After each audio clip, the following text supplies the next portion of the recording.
그 목회자로서 저 자신에게 이제 영향을 끼친 분들이 참 많은데요. 그 중에 한 분이 그 D.E. 호스트 선교사라는 분이 있습니다.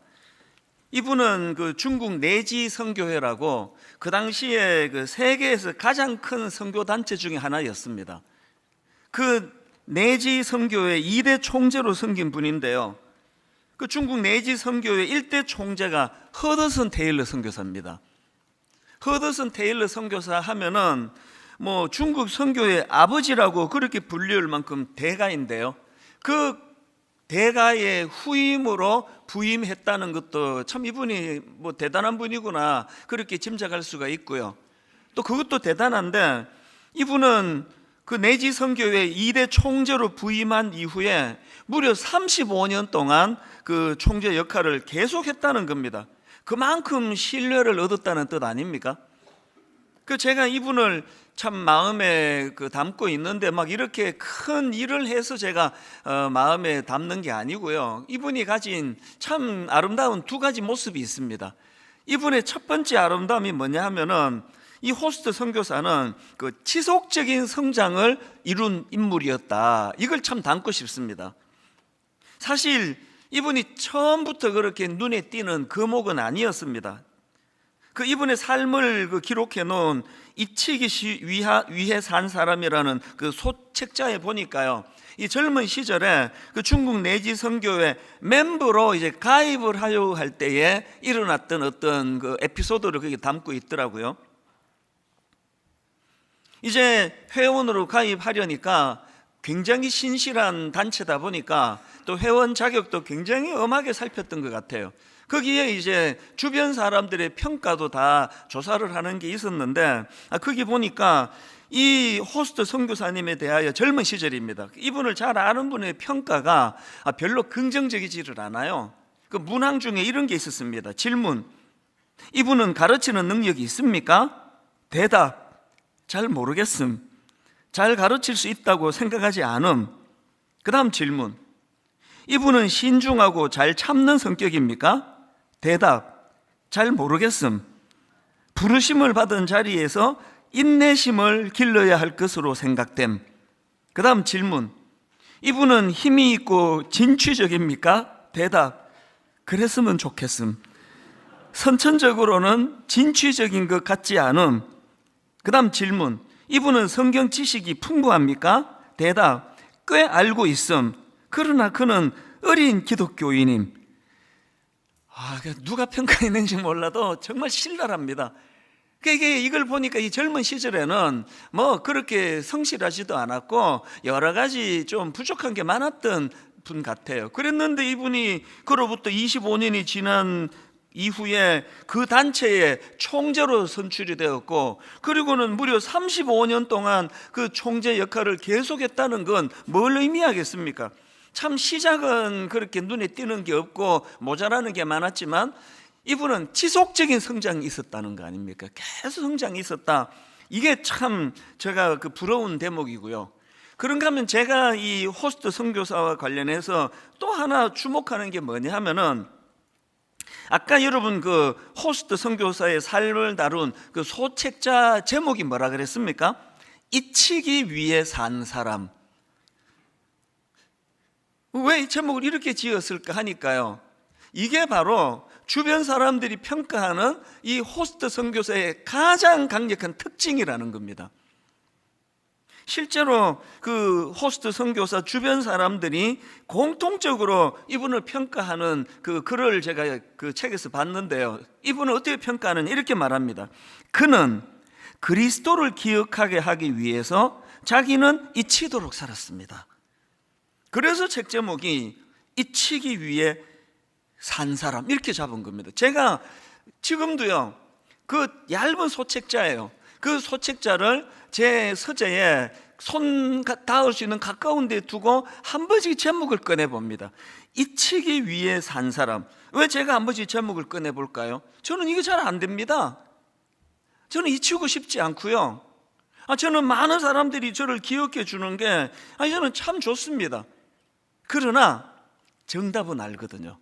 내 본능은 미숙해서 그렇지만 결국은 저도 주의 종으로서 저는 잊혀지고 제가 전한 그리스도만 기억나는 이것이 정답이라는 걸 알기 때문에, 그래서 제가 이분을 마음에 담고 있는 거 아닙니까? 제가 그래서 정말 이 잊히기 위해 산 사람이라는 걸 계속 묵상하다 보니까 저도 하나 결심한 거 있지 않습니까?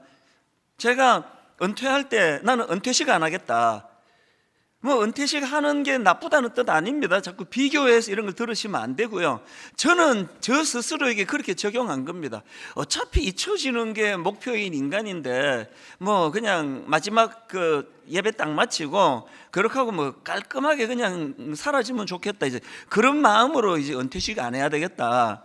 그리고 뭐 이건 또 너무 좀 아직 또 어머니가 살아 계시는데 이런 말이 경솔하긴 하지만 예전에 한때는요, 저는 진짜 마지막 이제 은퇴를 앞둔 마지막 예배, 마지막 설교하다가 죽었으면 좋겠다, 그런 생각을 한 적도 있습니다. 왜 그렇습니까? 그때는 좀 젊을 때니까 또 뭐 이런 과격한 생각을 또 했던 것 같아요. 정답을 아니까요.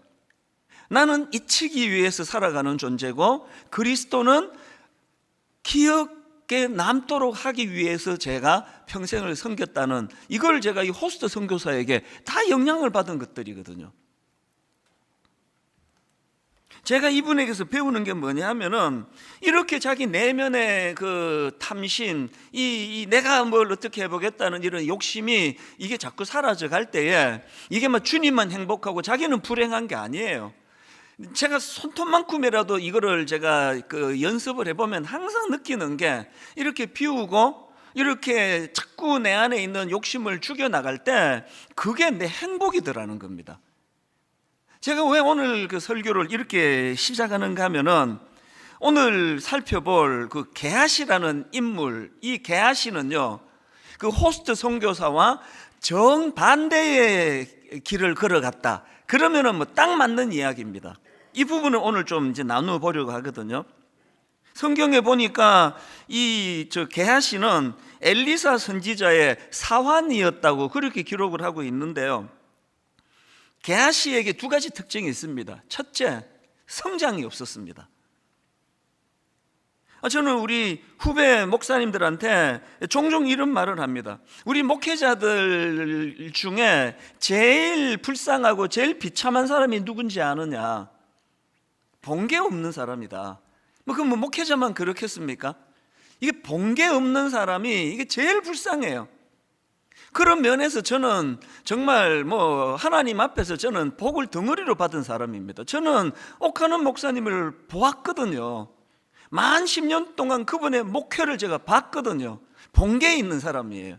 그랬더니 교회를 딱 개척하고 보니까 그냥 뭐 목사님 하던 대로 제가 하는 거예요. 일부러 뭐 그러려고 한 게 아니에요. 본계 그게 다니까. 제자 훈련 도입하고 그 목사님 하시던 대로만 따라했더니 한 번도 교회가 혼란 없이 그렇게 잘 가는 걸 제가 너무 감사하게 여기까지 걸어온 거거든요. 그런 면에서 제일 불쌍한 사람이 본게 없는 사람이에요. 근데 제가 그 교육자들한테 덧붙이는 이야기가요, 이렇게 본게 없는 사람도 불쌍하지만 더 불쌍한 사람이 있습니다. 봐놓고 영향을 못 받은 사람이에요.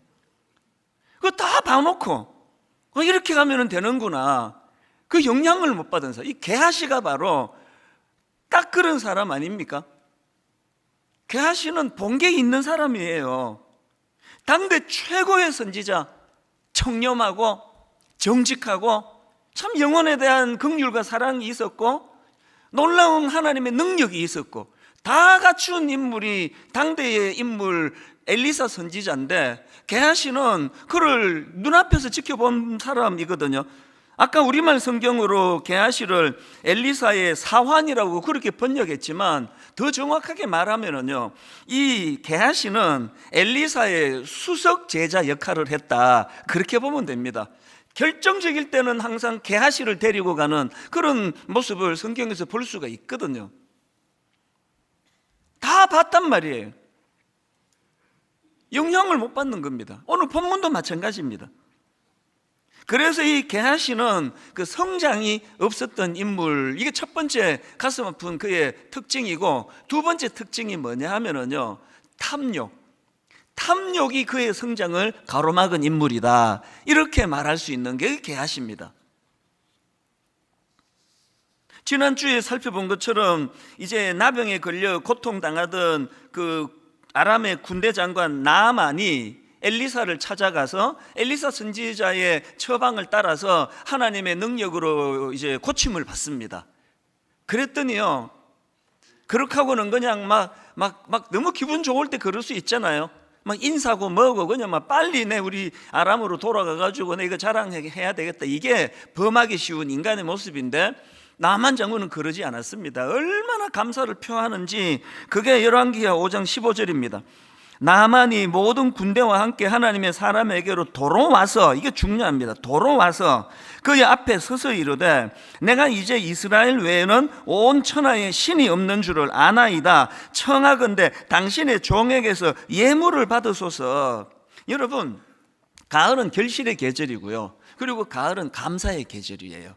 우리가 남겨야 될 가장 큰 결실은 감사의 결실입니다. 하나님 앞에서 우리가 늘 배은망덕하면 안 되지 않습니까? 난 제일 두려운 게 그거예요. 이 감사를 잃어버린 이 시대에, 감사를 잃어버린 시대에 영향을 받고 살고 있는 건 아닌가. 교회에서 보면은요, 감사를 잃은 사람들이 참 많습니다. 우리나라 말 가운데 되게 참 좀 슬픈 말이 있잖아요. 뭐 화장실 들어갈 때 마음 다르고 나올 때 마음 다르고, 이 감사를 잃어버린 그 현실을 비꼬는 말 아닙니까? 감사가 없습니다. 이 나만 장군은 돌아서서 자기를 이렇게 고쳐준 그 엘리사 선지자에 대하여 얼마나 엄청난 예물을 그에게 가져왔겠냐고요. 그랬더니요, 엘리사 선지자가 어떻게 보면 좀 너무 이게 너무 고지식한 거 아닌가? 너무 냉철해요. 냉정합니다. 단호하게 그거를 거절합니다. 16절이요. 이르되 내가 섬기는 여호와께서 살아계심을 두고 맹세하노니 내가 그 앞에서 받지 아니하리라 하였더라. 그랬더니 이제 그 다음 나아만이 받으라고 강권하되 그가 거절하니라. 복잡한 얘기 없습니다. 내가 내 힘으로 고쳤나? 왜 나한테 왜 이런 거 갖고 오느냐고. 사실 그 다음 구절을 보면은요, 어떤 마음으로 거절했는지 이게 얼마든지 유추해 볼 수가 있습니다. 나아만 장군이 어떤 고백을 하느냐니까, 이제 내가 참 신을 알았다, 내가 참 신을 알았기 때문에 이제는 내가 다른 신 말고 여호와만 내가 섬기겠다고, 그분만 경배하겠다, 이런 고백을 하거든요. 그러니까 여기 생략된 많은 내용들이 있었을 텐데 엘리사의 그 선물을 거절하는 중심이 아까 그 호스트 선교사의 마음과 똑같아요. 잊히기 위해 산 사람, 내가 주목받을 게 아니라는 겁니다. 왜 나한테 와서 이러느냐고. 하나님이 하셨다고. 하나님께서 이런 그 엘리사 선지자의 마음을 참 기쁘게 받으셨을 것 같아요. 여러분, 근데 아까 그 수석 제자와 같은 역할이었다는 게하시가 옆에서 다 봤잖아요. 이렇게 하는 거구나. 그랬는데 못 견디는 겁니다, 이 게하시가. 아니, 왜 저 선물을 안 받아? 아니, 왜 안 받느냐고. 그게 바로 이제 그 열왕기하 5장 20절에 나오는 내용입니다.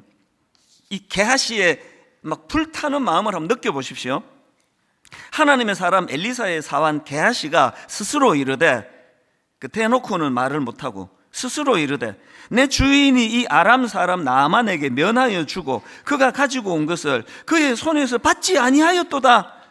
여호와께서 살아계심을 두고 맹세하노니 내가 그를 쫓아가서 무엇이든지 그에게서 받으리라. 여러분, 사람이요, 그 속에 뭐가 들어있는지 우리 몰라요. 우리는요, 껍데기밖에 못 봐요. 그리고 보여주는 것밖에는 못 봅니다.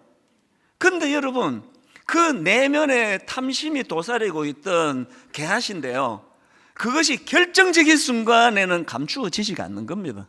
그게 오늘 본문입니다. 그래서 이제 그 나아만 장군을 막 뒤쫓아갑니다. 21절부터 보십시오. 나아만의 뒤를 쫓아가니 나아만이 자기 뒤에 달려옴을 보고 수레에서 내려 맞이하여 이르되 평안이냐 하니 그가 이르되 평안하나이다. 그 다음 보세요. 우리 주인께서 나를 보내시며 말씀하시기를 지금 선지자의 제자 중에 두 청년이 에브라임 산지에서부터 내게로 왔으니 청하건대 당신은 그들에게 은 1달란트와 옷 2벌을 주라 하시더이다. 여기서 여러분 우리가 굉장히 중요한 교훈 하나 얻어야 되는데요. 여러분, 탐심은 거짓을 낳는다는 거예요. 탐심이라는 아비가 거짓이라는 자식을 낳아요. 저희 교회의 직원들을 보면은 참 귀한 직원들이 많습니다. 심지어는요, 예전 그 앞에 직장에서 받는 월급보다 훨씬 적은 경우인데도 우리 교회로 와서 그렇게 그 직원으로 섬기는 교역자들이, 직원들이 좀 있거든요. 그 대화를 나누어 보면은 아니 왜 그 월급 많이 주는 직장을 두고 그렇게 교회 직원으로 왔느냐 물으면 딱 한 가지를 공통적으로 얘기합니다. 너무 마음이 힘들었다는 거예요. 자꾸 이중장부 쓰라 그러고 자꾸 가짜 영수증 만들으라 그러고 모든 회사가 다 그렇지는 않겠지만 이제 이 직원이 다닌 직장은 그랬나 보죠. 그래서 너무 괴로웠다는 거예요. 근데 교회에서는 그냥 이런 갈등 없이 투명하게 하니까 월급 좀 적게 받아도 난 지금이 만족스럽습니다. 탐욕이 거짓을 낳아요. 그리고 또 그 다음 25절도 보십시오. 그렇게 이제 그 나만 장군을 속였던 게하시가 이번엔 누구를 속입니까? 그 받은 그 물건들은 다 이제 숨겨다 놓고는 25절입니다. 엘리사 선지자에게 이렇게 말합니다. 들어가 그의 주인 앞에 서니 엘리사가 이르되 게하시야 네가 어디서 오느냐 하니 대답하되 당신의 종이 아무데도 가지 아니하였나이다. 다시 정리해 드릴까요? 탐욕, 내 안에 있는 탐욕이 거짓이라는 자식을 낳고요, 이 거짓은 자기를 닮은 또 다른 거짓을 낳아요. 그래서 한번 이렇게 이제 거짓의 열매를 낳으면 번식력이 너무 좋아가지고요, 계속 이제 이게 거짓이 연속이 되는, 이게 지금 게하시가 보여주는 모습입니다. 그래서 야고보서 1장 14절 오직 각 사람이 시험을 받는 것은 자기 욕심에 끌려 미혹됨이니, 이게 딱 오늘 본문의 상황 아닙니까? 그리고 그 다음 15절이 중요합니다. 욕심이 잉태한 즉 죄를 낳고 죄가 장성한 즉 사망을 낳느니라. 지난주 여러분 그 기독교 역사에서 1500년 이상 전에 내려오던 7가지 대죄가 있다 말씀드렸잖아요. 왜 대죄라 그랬죠? 이 7가지 죄는 모든 죄의 근원이 되기 때문이다 그랬는데, 당연히 이 7가지 대죄 안에 탐욕이 들어있죠. 이 탐욕이야말로 또 다른 죄를 만들어내게 하는 무서운 번식력을 가진 악한 존재라는 거예요. 그래서 단테가 이런 경고를 했다고 합니다. 탐욕은 마치 굶주린 늑대 같아서 사람들과 그들의 행복을 갈기갈기 찢을 뿐 아니라 사회 질서도 무너뜨리는 인간 최대의 적이다. 그래서 성경 디모데전서 6장 10절 말씀은 진리입니다. 돈을 사랑함이 일만 악의 뿌리가 되나니 이것을 탐내는 자들은 미혹을 받아 믿음에서 떠나 많은 근심으로써 자기를 찔렀도다. 무엇으로 자기를 찌른다고요? 근심으로 찌른대요. 오늘 현대인들이 이렇게 많은 걸 누리고 살면서 60년대보다 70년대보다 80년대보다 상상하기 어려운 여러 가지를 누리고 살면서 불면증이 급증하는 건 왠지 아시죠? 너무나 이 시대 자체가 이게 탐욕의 도시예요. 너무나 유혹하는 게 많은 도시예요. 그래서 그 도시 안에서 자꾸 마음에 근심이 나를 찔러요. 이 정도 하면 이제 먹고 살만하는데 계속 근심이 나를 찔러요. 그리고 이거 중단할 수가 없습니다. 중단할 수 없게 만듭니다. 저희가 저희 집에서 TV를 새로 샀거든요. 텔레비 산 거 자랑하는 게 아니고, 이게 되게 웃기는 게, 그 앞에 TV만 해도 리모컨으로 이제 그 7번 제2 KBS 다음에 8번이 광고, 그 다음 9번이 이제 1KBS잖아요. 예전에는 이걸로 이제 내가 선택할 수 있는 기능이 있었습니다. 그래서 7번 다음에 저절로 9번 다음에 11번 방송만 나오게 하는 기능이 있었는데, 훨씬 발전된 리모컨인데 그 기능이 없어져 버렸어요. 막 아무리 뒤져도 그게 안 되는, 그게 보니까 없애버렸더라고. 왜? 7번에서 9번으로 건너가려면 광고를 보고 가라는 거 아닙니까? 그래서 그 과정에서 무슨 일이 있었는지 저는 잘 몰라요. 오늘 이 시대는 탐욕의 도시예요. 그리고 하여튼 눈 돌리면 거기에다 탐욕을 이쪽으로 여기 또 탐욕을 부추기고, 눈 감고 살지, 눈 감고 살면 소리로 들려요. 이 시대가 탐욕의 도시입니다. 계속 우리 안에 있는 탐욕을 자극하는 그런 시대다 보니까 시간이 갈수록 현대인들은 많은 근심이 자기를 찌르는 시대예요. 약 먹지 않고는 마음이 평정심을 찾기가 어려운 그런 상황, 거기에 탐심을 부추기는 이 시대에 무서운 유혹이 있다. 그래서 저는 오늘 이런 의미에서 우리도 엘리사 선지자처럼, 그리고 또 호스트 선교사처럼 정말 이 탐심으로부터 좀 자유할 수 있으면 얼마나 좋을까, 이런 마음으로 탐심을 이기는 비결 제가 한 3가지를 좀 정리해 드리려고 하는데요. 자, 첫째, 탐심을 이기는 비결, 자족과 단순한 삶을 훈련하기. 그렇습니다. 자족을 훈련하는 거예요. 단순한 삶을 훈련하는 겁니다. 엘리사 선지자가 역사의 전면에 등장할 때 하나님께서 그를 부르실 때 얼마나 단순하게 반응합니까? 엘리사 선지자를 통하여 그를 선지자로 그렇게 소명을 그에게 콜하니까 그가 보인 단순함을 보십시오. 열왕기상 19장 20절, 그가 소를 버리고 엘리사에게로 달려가서 이르되, 또 21절, 엘리사가 그를 떠나 돌아가서 한 겨릿소를 가져다가 잡고 소의 기구를 불살라. 엘리사가 부자라고 말씀드리지 않았습니까? 부자가 나쁜 게 아니라 부자는 갈등을 유발시키는 경우가 많습니다. 왜? 가진 게 많으니까. 지금 거룩한 일로 부름을 받을 때 이 많은 소는 어떻게 해야 되나? 아니, 이게 농기구는 어떻게 해야 돼? 그래서 생각이 많으니까 근심이 많아지고, 근심이 자기를 찌르기 쉬운 게 그게 부자 아닙니까? 근데 엘리사가 보여준 건 단순한 삶이에요. 제가 우리 교회에, 저는 우리 교회만 아니까요, 존경에 맞지 않는 부자들이 좀 계시거든요. 한결같이 단순하세요. 우선 만나보면은 또 교회에 오고 할 때 그렇게 부자 티를 안 내세요. 표시가 안 나요. 굉장히 단순합니다.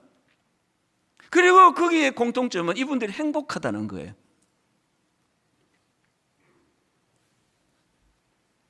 본문에서도 이 엘리사 선지자의 단순함을 보십시오. 아까 읽어드린 거 다시 읽어드릴게요. 예물을 나아만이 갖고 오니까 열왕기 5장 16절, 이르되 내가 섬기는 여호와께서 살아계심을 두고 맹세하노니 내가 그 앞에서 받지 아니하리라 하였더라. 나아만이 받으라고 간구하니 그가 거절하였더라. 복잡한 얘기 없습니다. 하나님이 하신 거 내가 받을 수 없다, 그게 다예요. 굉장히 단순합니다. 오늘 현대인들이요, 자승자박이에요. 자기 전에 그렇게 생각을 많이 하고 그래서 잠을 못 자는 거잖아요. 저는 이 자족 그리고 단순한 삶, 여기에는 함수관계가 있다고 생각합니다. 하나님 앞에서 하나님만 높임 받으시고 나는 잊혀지기 위해 산 사람이다. 하나님이 높임 받으신다면 심지어 세례요한 같이 그분만 흥할 수 있다면 나는 쇠해도 괜찮다. 아니 쇠해도 괜찮다는데 전제가 그런데 거기에 무슨 생각이 복잡한 게 있겠냐고요. 안 쇠하려고 하니까 그냥 머리가 터지는 거 아닙니까? 아니 제일 잘못돼 봐야 쇠해지고 망해지는 건데 망해도 괜찮다는데, 사실 예수 믿는 우리의 삶이 진짜 단순할 수 있거든요. 아니 우리가 이 땅에서 가장 비극이게 죽는 것밖에 더 있겠습니까? 아니 가장 절망적인 게 이제 마지막에 죽는 건데, 죽으면 천국 가는데. 별로 와닿지 않는 표정이라서 이게 강조를 내가 좀 다음에 할게요. 자꾸 복잡하게 만드는 건요, 이 탐욕의 도시가 우리를 그렇게 끌고 가는 혼란, 야바이꾼들 아시잖아요. 정신을 쏙 빼놓고 그냥 자기들 원하는 데 하듯이 시대가 우리를 그렇게 만듭니다. 정신을 쏙 빼놓고는, 그래서 단순한 삶, 그리고 이 단순한 삶은 하나님 앞에서 우리가 이 단순한 삶은 자족하는 마음에서부터 나온다. 이게 중요한데요. 근데 여러분 여기서 한 가지요. 빌립보서 4장에 보면은 사도 바울이 자족과 관련한 중요한 포인트 하나를 우리에게 알려주는데요. 4장 11절입니다. 내가 궁핍함으로 말하는 것이 아니니라. 어떠한 형편이든지 나는 자족하기를 어떻게 했다 그래요? 배웠노니에요. 또 강조합니다. 그 다음 12절, 나는 비천에 처할 줄도 알고 풍부에 처할 줄도 알아. 모든 이 일 곧 배부름과 배고픔과 풍부와 궁핍에도 처할 줄 아는 일체의 비결을 어떻게 했다고요? 배웠대요. 여러분, 바울 선생님하고 저하고 차이, 또 그 엘리사와 게하시의 차이는요, 타고나는 게 아니에요. 엘리사는 그렇게 성숙하게 타고났고 게하시는 미숙하게 타고난 게 아니라 배움의 차이예요. 배웠노라.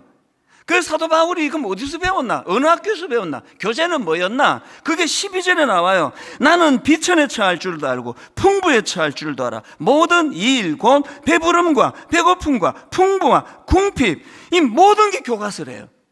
오늘 여러분 자꾸 사업도 잘 되고 부해지십니까? 여러분이 내 안에 이 탐심이 있는지 없는지 점검할 좋은 기회가 온 거예요. 점검하세요. 경제적으로 너무너무 어려운 분이 계세요? 이 인내의 한계에 다다를 정도로 어려우면은 어떡하겠습니까? 하나님, 기왕에 이거 내비게이션이 말해주는 것처럼 일로 가야 되는데 그냥 가난의 길로 가버렸네요. 기왕에 이 어려운 길로 갔는데 하나님, 이 과정에서 내가 교훈을 얻기 원합니다. 내가 자족하는 것이 얼마나 큰 능력인가를 이번에 한번 내가 테스트해 보기를 원합니다. 모든 내가 맞닥뜨리는 이 모든 것들이 다 내 안에 탐심을 없애고 자족을 가져다 주는 훈련 도구가 되도록 그렇게 사용하는 그 사람이 지혜로운 사람 아닙니까? 이런 지혜로운 인생들 되시기를 바랍니다. 두 번째로요, 그 탐심을 이기는 비결이 하나 더 있습니다. 내적인 결핍 채우기입니다. 저는 나만 장군의 선물 공세에 흔들리지 않았던 엘리사 선지자하고 그렇게 흔들거려 가지고 자기한테 준 것도 아닌데 속여가면서 뒤따라가 가지고 그 선물을 챙겨오는 이 게하시하고의 차이가 뭐냐? 저는 그게 이 내적인 결핍과 내적인 충만의 차이라고 생각합니다. 이거는 틀림없습니다. 개척 초기부터 지난 20년을 제가 쭉 돌아보면은요, 내 내면이 허할 때 사람 숫자에 굉장히 예민해지는 걸 저는 겪었습니다. 내 내면이 좀 허하고 피어있고 속빈 강정 같은 것일수록 껍데기가 화려하다는 거 너무 잘 알고 있습니다. 그래서 제가 아주 묵상도 잘 안 하고 새벽도 안 깨우고 그럴 때 사람들을 만나면 분당 우리 교회가 많이 모인다는, 그때는 제가 또 알려지기 전이니까 모르는 사람이 많았거든요. 내가 이 큰 교회 목사라는 걸 알리고 싶어서 근질근질했던 기억이 나요. 너무 창피한데. 그래가지고 그때 10,000명을 돌파할 때 누구에게도 10,000원의 행복 그런 프로를 봤습니까? 그러면서 또 10,000자를 좋아하세요. 우리 교회가 10,000명이 모이는데 이 이야기를 못하고 대놓고는 못하고, 그래서 이 사람이 나보고 얼마나 모이느냐고 물어주기를 바라면서 계속 그러다가 끝내 안 물으면 내가 우리 교회가 10,000명 모이는데요 해버리고, 그게 저였어요. 그 미숙함이 지금도 다 없으신 건 아니에요. 그러나 알아요. 내면이 허하면은 자꾸 껍데기를 과시하는 거예요. 내가 하나님 앞에 얼마나 정직한 종인가, 이런 부분에 내가 자신이 없으면 많이 모이는 걸 자랑해요. 우리 교회가 얼마나 헌금 얼마 들어오는지 아느냐, 이게 지금 게하시가 갖고 있는 채워지지 않는 허함으로, 그거를 안 받으면 어떡할, 죽을 것 같은 마음으로 달려가서 빼앗아 오다시피 거짓말해 갖고 그거 받아내는, 그게 내면이 허해서 그렇습니다. 그래서 사도 바울이 그 자족의 비결, 아까 11절 다시 보시오. 빌립보 4장 11절. 내가 궁핍함으로 말하는 것이 아니니라. 어떠한 형편에든지 나는 자족하기를 배웠노라. 그래놓고 바로 그 다음 13절입니다. 내게 능력 주시는 자 안에서 내가 모든 것을 할 수 있느니라. 자기가 그 자족을 배웠는데 자기가 깨달은 자족의 원천은 주님이시라는 거예요.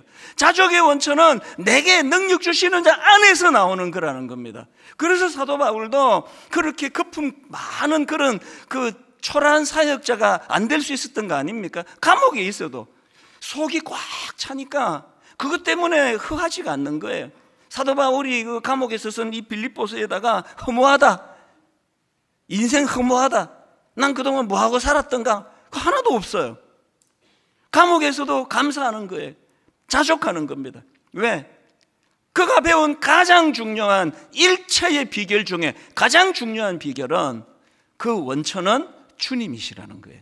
주님으로 채워지면 내 안에 탐욕이 힘을 쓸 수가 없게 될 줄로 믿으시기를 바랍니다. 제가 이 설교를 준비하다가요, 추억 하나가 떠올랐습니다. 40대 초반 교회를 개척하고 얼마 안 지나서 일로 제가 기억하고 있는데요, 그때 이제 그 토요일이었던가 어느 날 이제 집사님을 여기 송림 우리 학교 정문 앞에서 만나기로 했는데 무슨 일인지 이분이 늦으셨어요. 그때가 이제 약간 이제 그 초겨울인가 약간 좀 춥기도 하고, 그래서 제가 이제 그분을 기다리다가 갑자기 성령님이 제 마음에, 아까 이게 이 내면의 충만함은 그리스도로부터 나오는 거거든요. 마음에 막 기쁨이 이렇게 몰려오는데요, 그러다 모르게 찬양이 하나 이제 나와서 혼자 기다리면서 찬양 부르다가 이제 몇 번 반복을 하니까 저도 모르게 이제 막 스텝을 밟으면서 춤을 추기 시작했어요. 여기 정문 앞에서. 그때는 지금처럼 차들이 막 이렇게 많이 다닐 때는 아니에요. 이 뒤에 집들이 지금처럼 이제 많을 때가 아니니까. 그래도 드문드문 다니는데 제가 길거리에서 이 찬양을 부르면서 주님 한 분만으로 나는 만족해, 나의 모든 것 되신 주님 찬양해, 나의 영원한 생명 되신 예수님 목소리 높여 찬양해. 후렴 들어가면서는 이게 액션이 더 커졌어요. 주님의 크신 사랑 찬양해, 나의 힘과 능력이 되신 주, 나의 모든 삶 변화되었네, 크신 주의 사랑 찬양해. 그때 어느 정도로 제가 막 그렇게 춤을 미친 사람처럼 추진 않았겠죠. 그래서 뭔가 제가 막 너무 마음에 기쁨이 나와서 그렇게 춤을 추면서 그 찬양을 불렀던 기억이 이 설교를 준비하다가 쑥 떠오르더라고요. 그때 비해서 지금은 이제 우리 교회는 막 어마어마하게 뭘 갖춘 껍데기가 화려한 교회가 됐잖아요. 제가 오늘 이 설교를 준비하면서 오늘 새벽에 그런 질문이 생기는 거예요. 내가 별로 갖춘 거 없던 그때 주님 한 분만으로 만족한다고 막 춤을 추면서 제가 기뻐했는데, 지금 막 외관이 너무 화려해진 지금 내 안에 그때 그 기쁨이 여전히 있는가? 생각을 해봤습니다. 있는 것 같기도 하고 없는 것 같기도 하고 또 더 풍성해진 것 같기도 하고 잘 모르겠습니다. 어떨 땐 그렇고 어떨 땐 안 그러니까. 그런 한 가지 중요한 건 뭡니까? 지금처럼 이렇게 막 교회도 알려지고 커지고 이럴 때만이 기쁨이 오는 게 아니라는 거예요. 갖춘 거 별로 없어도 가사 그대로예요. 주님 한 분만으로 나는 만족해. 여러분, 탐심을 몰아내려고 애써도 안 나갑니다. 얘가 절대 안 나가요. 탐심을 몰아내려고 애쓰기보다 여러분 안에 공허하고 허하게 만드는 내 내면 세계가 주님 한 분만으로 풍족해지는 여러분 되시기를 바랍니다. 주님 한 분만으로 나는 만족해. 이 내면 세계가 푹 열어오니까 나는 망해도 괜찮다. 그 세례 요한과 같은 놀라운 고백이 가능하고, 그 선교사님처럼 나는 잊히기 위해서 사는 존재다. 내면이 꽉 차야 그렇게 고백할 수 있다는 겁니다. 마지막 세 번째로요, 한 가지 탐심을 이기는 비결이 한 가지 더 있습니다. 흘려보내는 삶 실천하기예요.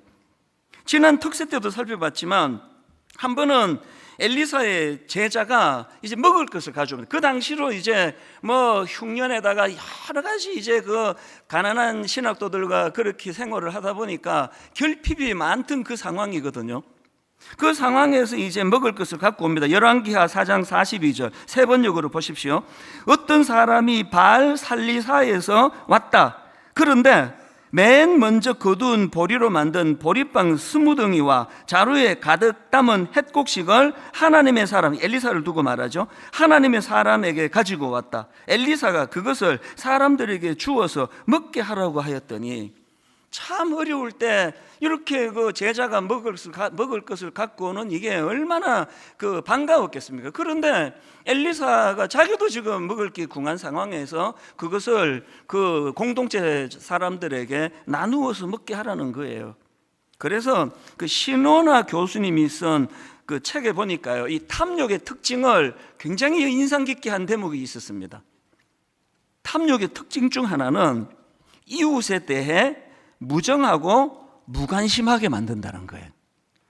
이거 정말 경험상 진리 같습니다. 탐욕이 내 안에 자리 잡은 자리가 넓어지면 넓어지고 커지면 커질수록 이웃에 대해 무정하고 무관심하게 만든다는 거예요. 그래서 그냥 이거 고상하지 않은 탐심을 물리치기 원합니다, 이 정도가 아니라 더 적극적으로 어떻게 해야 됩니까? 이웃에 대하여 엘리사에게서 배우는 것, 흘려보내는 삶을 우리가 실천하는 겁니다. 폴 스티븐슨이 쓴 2일 3 구원 이런 제목의 책이 있는데요, 거기 보니까 이 탐심을 이렇게 정의합니다. 자기가 가진 것보다 더 많은 것을 소유하고자 하는 열망, 이걸 탐심이라고 정의하고요, 이 탐심의 반대를 성령의 열매 중에 양선이라는 것을 가지고 설명하는 겁니다. 여러분, 그 양선 아시죠? 갈라디아 5장 22절, 오직 성령의 열매는 사랑과 희락과 화평과 오래 참음과 자비와 양선과 충성과 온유와 절제니, 이 성령의 열매 중에 하나가 양선인데요, 교회 용어 사전을 제가 뒤져보니까 여기 나오는 양선은 이렇게 풀이합니다. 단순히 마음이 부드러운 차원을 넘어 적극적으로 선을 행하는 상태. 우리가 탐심을 없애려고, 이거는 너무 천박해, 탐심을 없애려고 노력하는 것보다 한 걸음 더 나아가서 적극적인 선한 양선, 연약한 이웃들을 돌보는 일, 그들을 위해 베푸는 일, 이런 일에 마음을 쓰는 것이 탐심을 무기력하게 만드는 비결이라는 겁니다. 여러분, 이 세 가지 비결을 꼭 기억하셔야 됩니다. 자족과 단순한 삶을 훈련하는 것, 내적인 결핍을 채우는 것, 주님 한 분만으로 나는 만족해, 또 흘려보내는 삶을 실천하는 그 몸부림, 이런 것들이 내 안의 탐심을 방치하지 않도록 하는 몸부림이라고 한다면, 오늘 저는 여러분들하고 이제 정말 이 찬양으로 한번 다 막 흑인 교회 같으면 막 다 일어나가서 춤추면서 막 할렐루야 그러면서 할 텐데, 우린 그렇게는 못해도 정말 마음을 가지고 우리 찬양 같이 한번 불러보시면 좋겠습니다.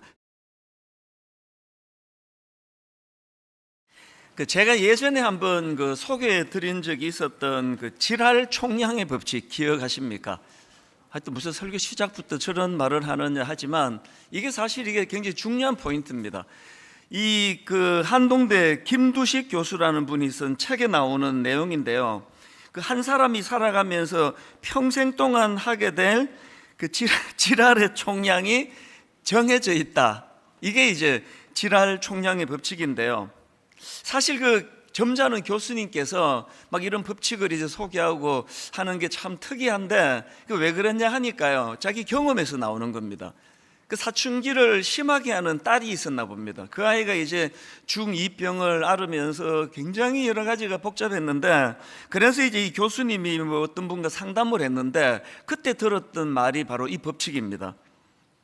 이런 내용입니다. 모든 인간에게는 평생 쓰고 죽어야 하는 지랄의 총량이 정해져 있다. 어떤 사람은 그 지랄을 사춘기에 다 떨고, 어떤 사람은 나중에 늦바람이 나기도 하지만 어쨌거나 죽기 전까지 반드시 그 양을 다 쓰게 돼 있다. 저도 이게 자꾸 입에 담기가 좀 민망한데요, 근데 참 의미가 있는 것 같습니다. 죄성을 가진 우리 인간은 그 사람이 평생에 써야 될 그런 어떤 이걸 다른 말로 뭐라고 표현하지? 그냥 하여튼 지랄이 있대요. 그래서 이제 사춘기를 심하게 해가지고 혼미한 사람은 좀 커서 정신을 좀 빨리 차리고요, 나는 모범생으로 자라서 나 사춘기 없었어, 혹시 지금 그런 분 계세요? 이제 늙음막하게 이제 좀 또 어려울지 모릅니다. 이게 이제 총량 법칙이에요. 제가 이제 이거를 상담을 할 때 우리 부모님들에게 이야기를 종종 들려줍니다. 조금만 견디시면 이 총량이 이제 다 돼가니까 그렇게 힘내시라고. 그리고 또 제 마음에서 또 늘 마음에 되뇌이는 성도님들을 위로할 때 쓰는 법칙이 또 고통 총량 불변의 법칙 이야기도 제가 많이 하지 않습니까? 한 사람이 태어나서 겪어야 할 가슴 아픈 일, 불행한 일의 양이 이게 정해져 있다는 겁니다. 그래서 지금 이제 어려운 일을 당한 분들한테 위로해 드릴 때 제가 이제 이런 말씀들을 드리곤 하는데요. 사실 이게 그 좀 어려움을 겪는 사람들을 위로하기 위해서 만든 말이다 보니까 어떨 때는 이게 정말 진실인가? 그렇게 좀 의아할 때가 있습니다. 사람들을 봐도요, 그 질환 총량의 법칙이 안 맞는 것 같아요. 사람마다 아주 악한 사람들은 뭐 태어나서 죽을 때까지 그렇게 악하게 살다 죽는 사람이 있고요, 또 사춘기도 안 했고 가정생활도 모범적으로 잘 하시는 분들은 뭐 그냥 뭐 쭉 또 그렇게 가실 확률이 많다고 생각합니다. 이게 이제 위로하려고 하는 이야기겠죠. 그리고 또 이 고통 총량 분류변의 법칙도 마찬가지입니다. 사람마다 진짜 이게 양이 똑같을까? 좀 아닌 것 같아요. 근데 제가 이 법칙을 생각하면서, 그러나 이게 왜 의미가 있느냐, 이걸 우리가 잘 믿음으로 받아들이고 뭐 나만 힘드나? 모든 사람 다 힘들지? 나는 내 몫의 어려움을 감당할 수 있을 거야, 그렇게 믿음으로 받고 수용하며 나가는 사람들은 이런 고통이 찾아올 때, 어려움이 찾아올 때 거기에 대하여 굉장히 큰 도움을 받더라는 거예요. 맨날 그냥 나 혼자 죽을 것 같고 나만 저주받은 것 같고 나는 절대로 이 고통에서 헤어나올 수 없다는 이런 부정적인 인식으로 꽉 차 있는 사람들은 그 삶 자체도 고통이 더해지는 것 같거든요. 그래서 주의 종이나 또 많은 어떤 믿음의 식구들이 이런 권면을 할 때 그게 사실이건 사실이 아니건 간에 그것을 모든 사람이 다 똑같이 겪는 고통, 나도 겪는 거야, 이렇게 수용하면서 나아가면은 그게 그 인생에게 훨씬 유익하다는 겁니다. 제가 오늘 본문에 나오는 한 인물을 보면서 이 생각을 다시 하게 됐는데요. 오늘 본문의 상황 여러분 다 아시지 않습니까? 열왕기 5장 1절입니다. 아람 왕의 군대 장관 나아만은 그의 주인 앞에서 크고 존귀한 자니 이는 여호와께서 전에 그에게 아람을 구원하게 하셨습니다. 그는 큰 용사이나 나병 환자더라. 이 나만 장군 뭐 대단한 사람 아닙니까? 왕이 그를 신임하는 군대 장관이었고요, 모든 백성들이 그를 존경하는 것은 이 나만 장군이 그 나라를 구한 그런 인물이라는 겁니다. 뭐 인간으로 태어나가지고 이 정도 사회적 지위와 또 인정받는 생활과, 그리고 또 얼마나 멋지겠습니까? 그 갑옷을 입고 또 투구를 쓰고 나가면은 막 모든 백성들이 존경으로 머리를 조아리는 이런 인생이에요. 그게 참 부럽고 멋진 인생인데요, 꼬리표 하나가 붙어 있습니다, 이 사람한테. 그 꼬리표 다시 한번 보시죠. 5장 1절. 아람 왕의 군대 장관 나아만은 그의 주인 앞에서 크고 존귀한 자니 이는 여호와께서 전에 그에게 아람을 구원하게 하셨습니다. 그는 큰 용사이나 꼬리표 나병 환자더라. 뭐 슬쩍 읽고 가면은요, 이거 뭐 인식도 못하고 읽을 때도 있습니다. 우리말 성경에는 이게 나와 있지 않은데요, 이게 히브리어로 보면은 이게 그러나라는 접속사가 있습니다. 그래서 이걸 원어에 가깝게 읽으시려면 그는 큰 용사였지만 그러나 그는 나병 환자더라. 참 이게 저희들에게 의미가 있는 게요, 그리고 저는 이런 생각을 해요. 나만 장군은요, 성경에 나오는 수많은 인물들 중에 우리 현대인들과 가장 닮은 부분이 있는 인물이다. 그게 바로 그러나라는 꼬리표를 달고 있는 거. 우리도 마찬가지 아닙니까? 점잖게 양복으로 가리고 있고 목사라는 타이틀로 감추고 살아가지만 우리 모두에게는 예외 없이 그러나가 있습니다.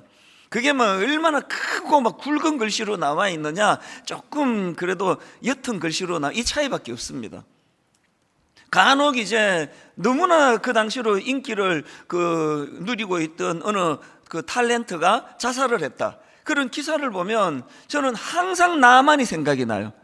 아, 이분도 화려한 갑옷과 투구 너머로 참 괴롭고 고뇌하는 우리가 모르는 뭐가 있었나 보다. 그러면 더 많이 이제 연민의 정이 생기죠. 여러분은 어떠세요? 여러분 지금 나는 그러나 꼬리표 없는데요, 내 인생은 막 시종일관 그냥 뭐 너무너무 행복하고 잘 나가고만 있는데요. 그런 분 혹시 계세요? 조금만 기다리세요. 곧 옵니다. 곧 와요. 안 올 수가 없습니다. 아니, 제가 뭐 저주하고 이런 게 아니고요. 그 팩트를 말씀드리는 거예요. 모든 인생에게서 따라붙는 건 이 그러나의 꼬리표예요. 그러나 그에게 치명적인, 그래서 갑옷으로 투구로 가리어서 백성들은 바라보지 못하지만 본인은 알고 있는 이 나병이라는 가슴 아픈 병을 가지고 괴로워, 이것도 피부병 아닙니까? 그러니까 그게 더 두드러지는 그런 자기 마음에 괴로움을 주었다고 저는 그렇게 생각을 합니다. 어쨌든 지금 오늘 본문의 이 나아만 장군은 이 그러나 이것에 꼬리표를 달고 그렇게 나병으로 신음하고 있던 사람이었는데요, 오늘 우리가 살펴보고자 하는 인물은 바로 이런 꼬리표로 낙심하고 있던 한 인생에게 희망을 전해준 사람입니다. 그 사람이 누구냐? 열왕기하 5장 2절에 나옵니다.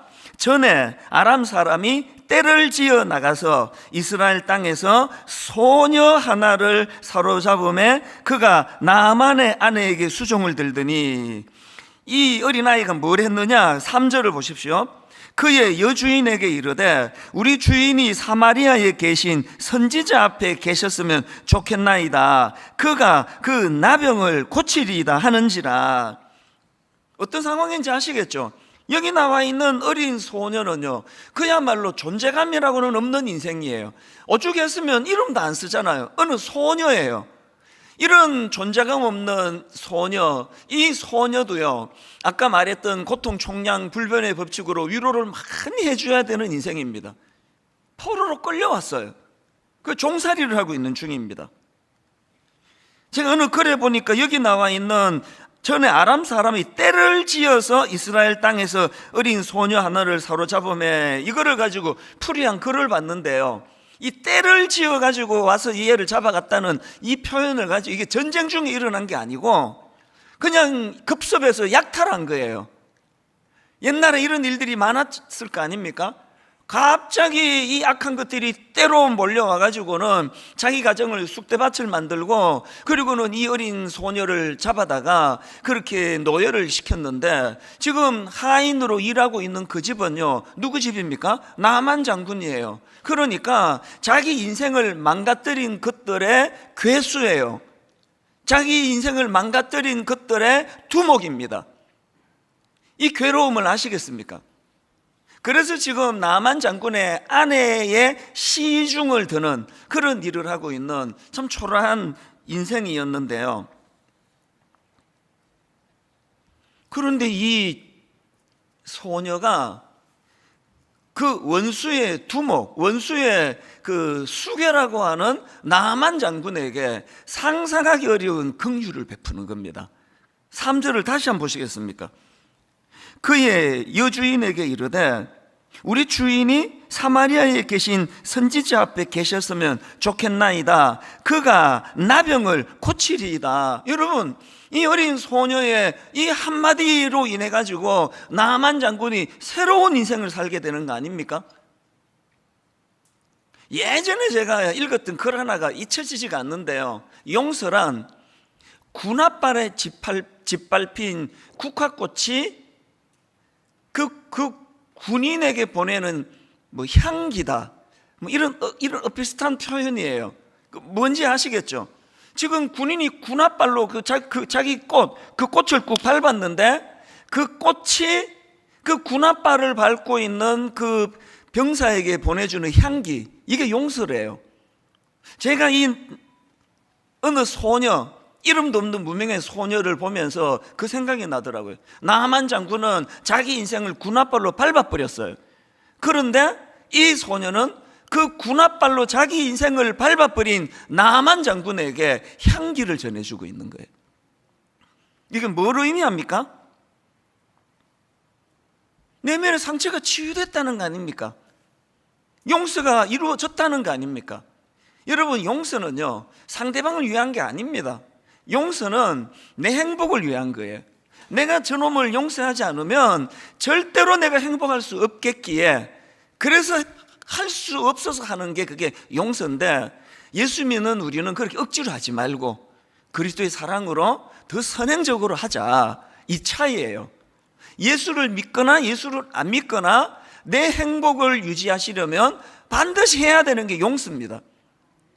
오늘 이 소녀가 보여주는 너무나 아름다운 모습이에요. 그래서 저는요, 이 소녀에게 별명을 하나 지어줬습니다.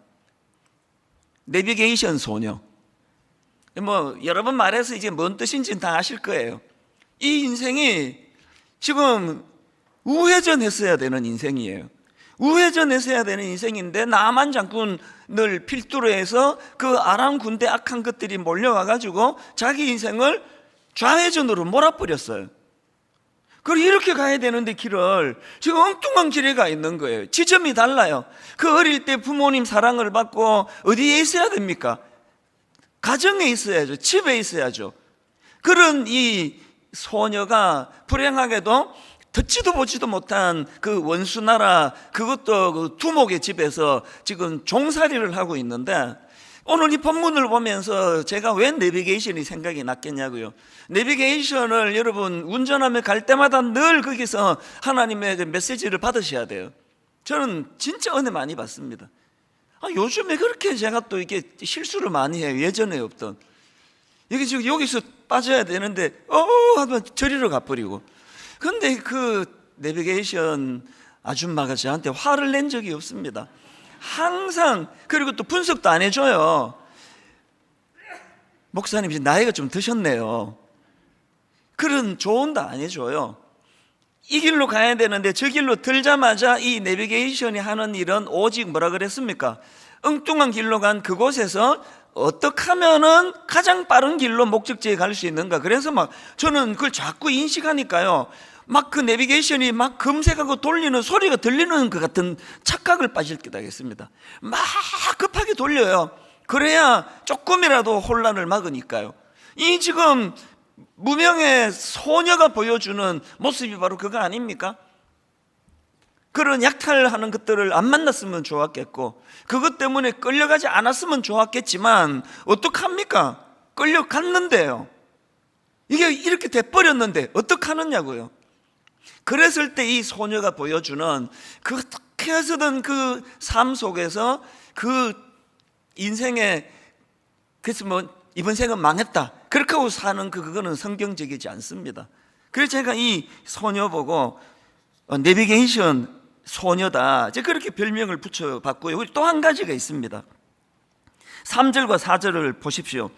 그의 여주인에게 이르되 우리 주인이 사마리아에 계신 선지자 앞에 계셨으면 좋겠나이다. 그가 그 나병을 고치리이다 하는지라. 그 다음에 4절. 그랬더니 나만이 들어가서 그의 주인께 아뢰어 이르되 이스라엘 땅에서 온 소녀의 말이 이러이러하더이다니 왕을 찾아갔어요.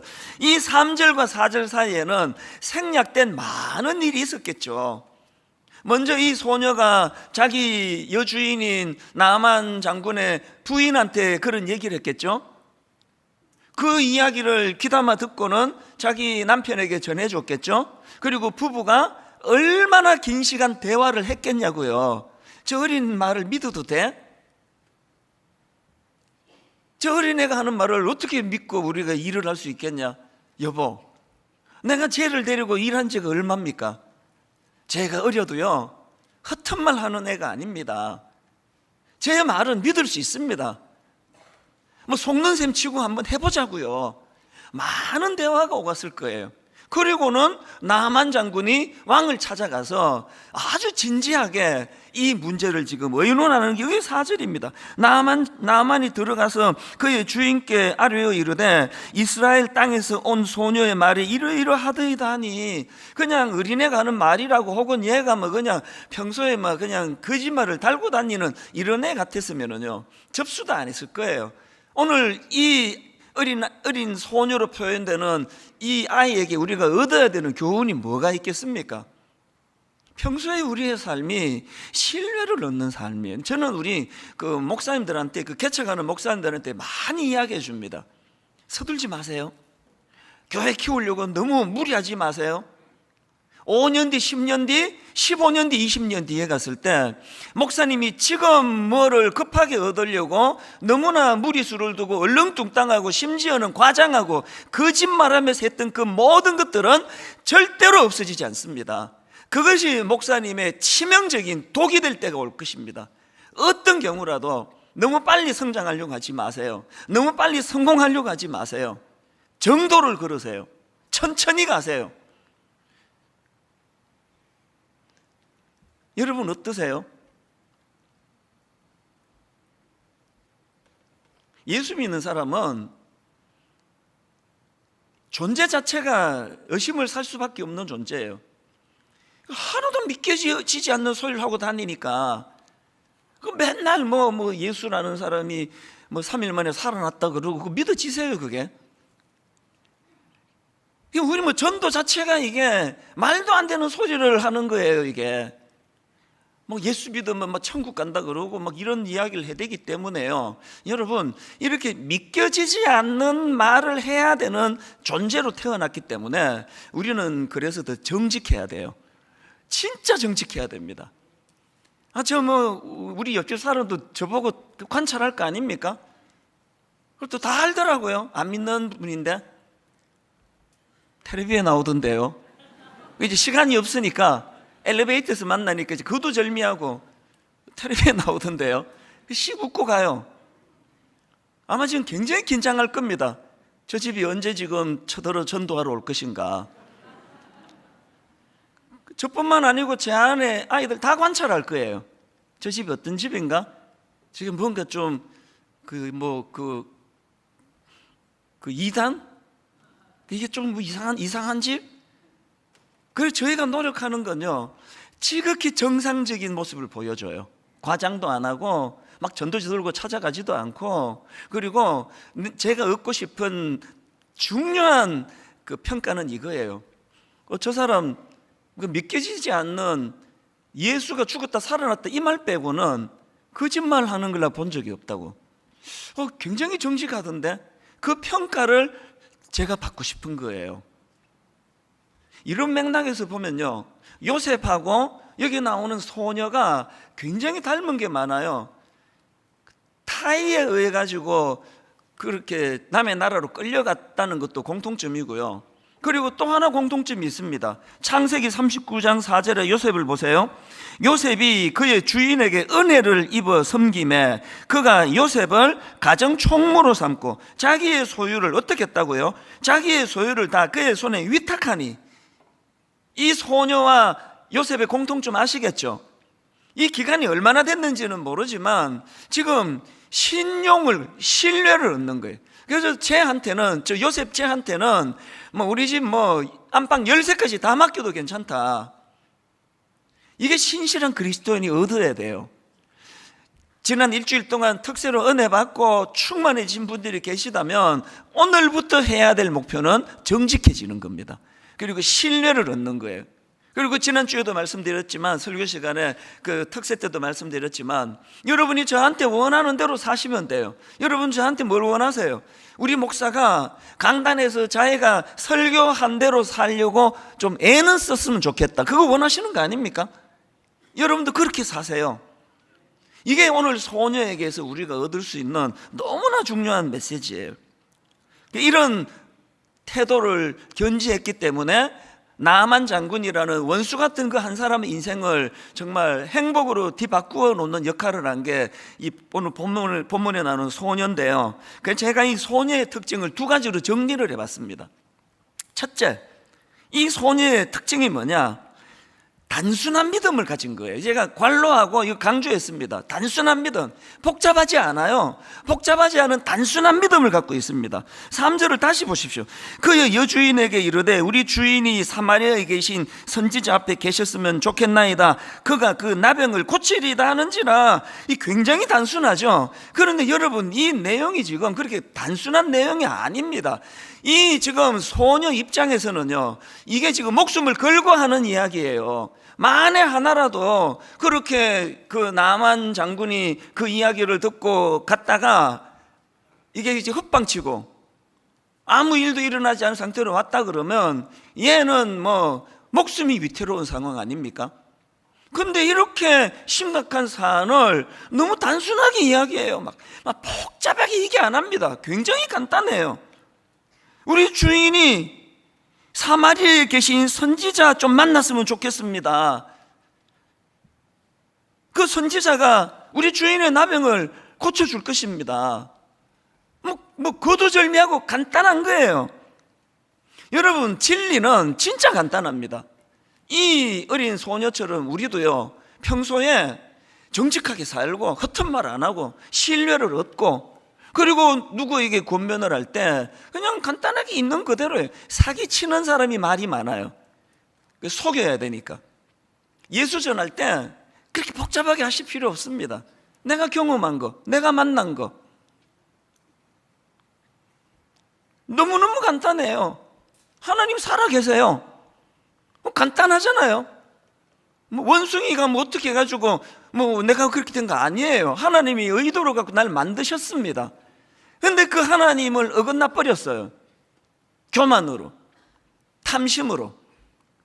그래서 오늘도 주님께서 여러분을 또 저와 더불어 이곳에 모여 참 그 하나님의 은혜를 누리게 하시려고 예수 그리스도를 통해서 십자가를 각인시켜 주시는 거 아닙니까? 굉장히 간단한 거예요. 이 어린 소녀가 이런 단순한 믿음을 갖고 있었는데, 여기에 반해가지고 그 6절에 나오는 이스라엘 왕을 한번 보세요. 그래서 이제 나만 장군이 이제 그 이스라엘로 가서 그 선지자를 만나기로 결정하면서 이제 6절입니다. 이스라엘 왕에게 그 글을 전하니 일러서되 내가 내 신하 나만을 당신에게 보내오니 이 글이 당신에게 이르거든 당신은 그의 나병을 고쳐주소서 하였더라. 그랬더니 이 이스라엘 왕의 반응을 보세요. 머리가 터질 것 같아요. 7절, 이스라엘 왕이 그 글을 읽고 자기 옷을 찢으며 이르되 내가 사람을 죽이고 살리는 하나님이냐? 그가 어찌하여 사람을 내게로 보내 그의 나병을 고치라 하느냐? 너희는 깊이 생각하고 저 왕이 틈을 타서 나와 더불어 시비하려 함인 줄 알라 하니라. 이 지금 엄청 호들갑이에요. 왜? 이 어린 소녀가 갖고 있는 단순한 믿음이 없기 때문이에요. 단순한 믿음이 없어서 인생이 이렇게 복잡해지는 겁니다. 엄청 복잡해집니다. 단순한 믿음이 없다 보니까 지금 왕이 뭐라고 권면합니까? 7절에 너희는 깊이 생각하고, 잘 들으세요. 믿음이 정립이 안 되면 깊이 생각하지 마세요. 깊이 생각하면 할수록 혼미에 빠져요. 단순한 거예요, 단순. 1만 성도 파송 운동을 10년 전에 제가 하나님 앞에 약속을 드리고 10년 내내 몸부림쳤던 게 이거예요. 단순하기를 원합니다. 제가 여러분을 두고 속인 적이 없거든요. 여러분을 두고 협박한 적이 없거든요. 여러분을 두고 뭘 거래한 적이 없거든요. 10년 내내, 그리고 마지막 순간까지 마음이 동하시면 가시고 남으시는 것도 복이라고 제가 그렇게 말씀드릴 수 있었던 건 바로 이 소녀와 같은 마음을 견지하기 위해서예요. 계산 복잡해지고 이제 그러면 이제 5,000명 안 되면 난 어떻게 되는 건가, 이게 어떻게 해서든 무리를 스스로 난 남고 싶다 막 그러면서 뭐를 자꾸 만들어냈다 그러면 아마 분당 우리 교회는 지금 대혼란에 빠졌을 것입니다. 이 왕을 보세요. 이 왕 정신이 하나도 없습니다. 그랬더니 여러분, 하나님의 사람 엘리사 선지자가 또 단순한 이야기라는 8절을 보세요. 하나님의 사람 엘리사가 이스라엘 왕이 자기 옷을 찢었다 함을 듣고 왕에게 보내 이르되 왕이 어찌하여 옷을 찢었나이까? 그 다음 보세요. 그 사람을 내게로 오게 하소서. 그가 이스라엘 중에 선지자가 있는 줄을 알리이다. 너무 단순하잖아요. 복잡한 게 없습니다. 엘리사가 갖고 있는 단순함이 뭐예요? 그 능력과 에너지가 자기에게서 나오는 것 같으면 계산이 복잡하죠. 이거 해낼 수 있나? 지난번에 다른 사람은 고쳤지만 이 사람은 내가 고칠 수 있나? 막 머리가 터질 것 같은데, 믿음의 사람은 단순해요. 왜? 그 능력의 원천이 자기로부터가 아니라 하나님으로부터 나오니까. 하나님께 매달려 기도하면 되니까, 더 의지하면 되니까.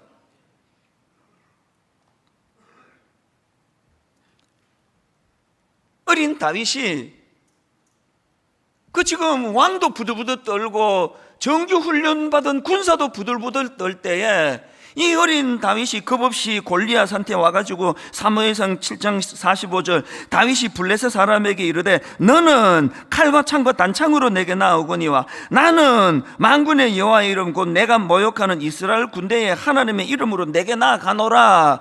엄청 단순하잖아요. 그리고 막 무기도 막 그냥 막 온 무슨 갑옷 사이로 무슨 큰 칼로 안 되면 단창을 사용하고 단창으로 안 되면 뭐 수류탄을 쓰고 그런 거 없습니다. 뭐 얼마나 단순했으면 그냥 뭐 갑옷이고 뭐고 옷 다 벗어 던지고 자기 평상시 옷을 입고 가는 거예요. 물맷돌 하나 들고 가는 거예요. 오래 예수 믿으신 분들, 그리고 예수 믿은 지 얼마 안 되시는 분들 출발을 잘 하셔야 됩니다.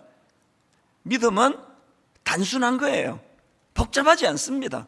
하나님 살아계십니다. 오늘 이 시간 하나님이 우리의 예배를 받고 들으십니다. 그리고 기도하는 자들에게 그 답답한 마음을 가지고 주님 앞으로 나가 신음하는 자들에게 하나님은 우리의 기도를 외면하지 않으시는 분인 줄 믿으시기를 바랍니다. 굉장히 단순한 거예요.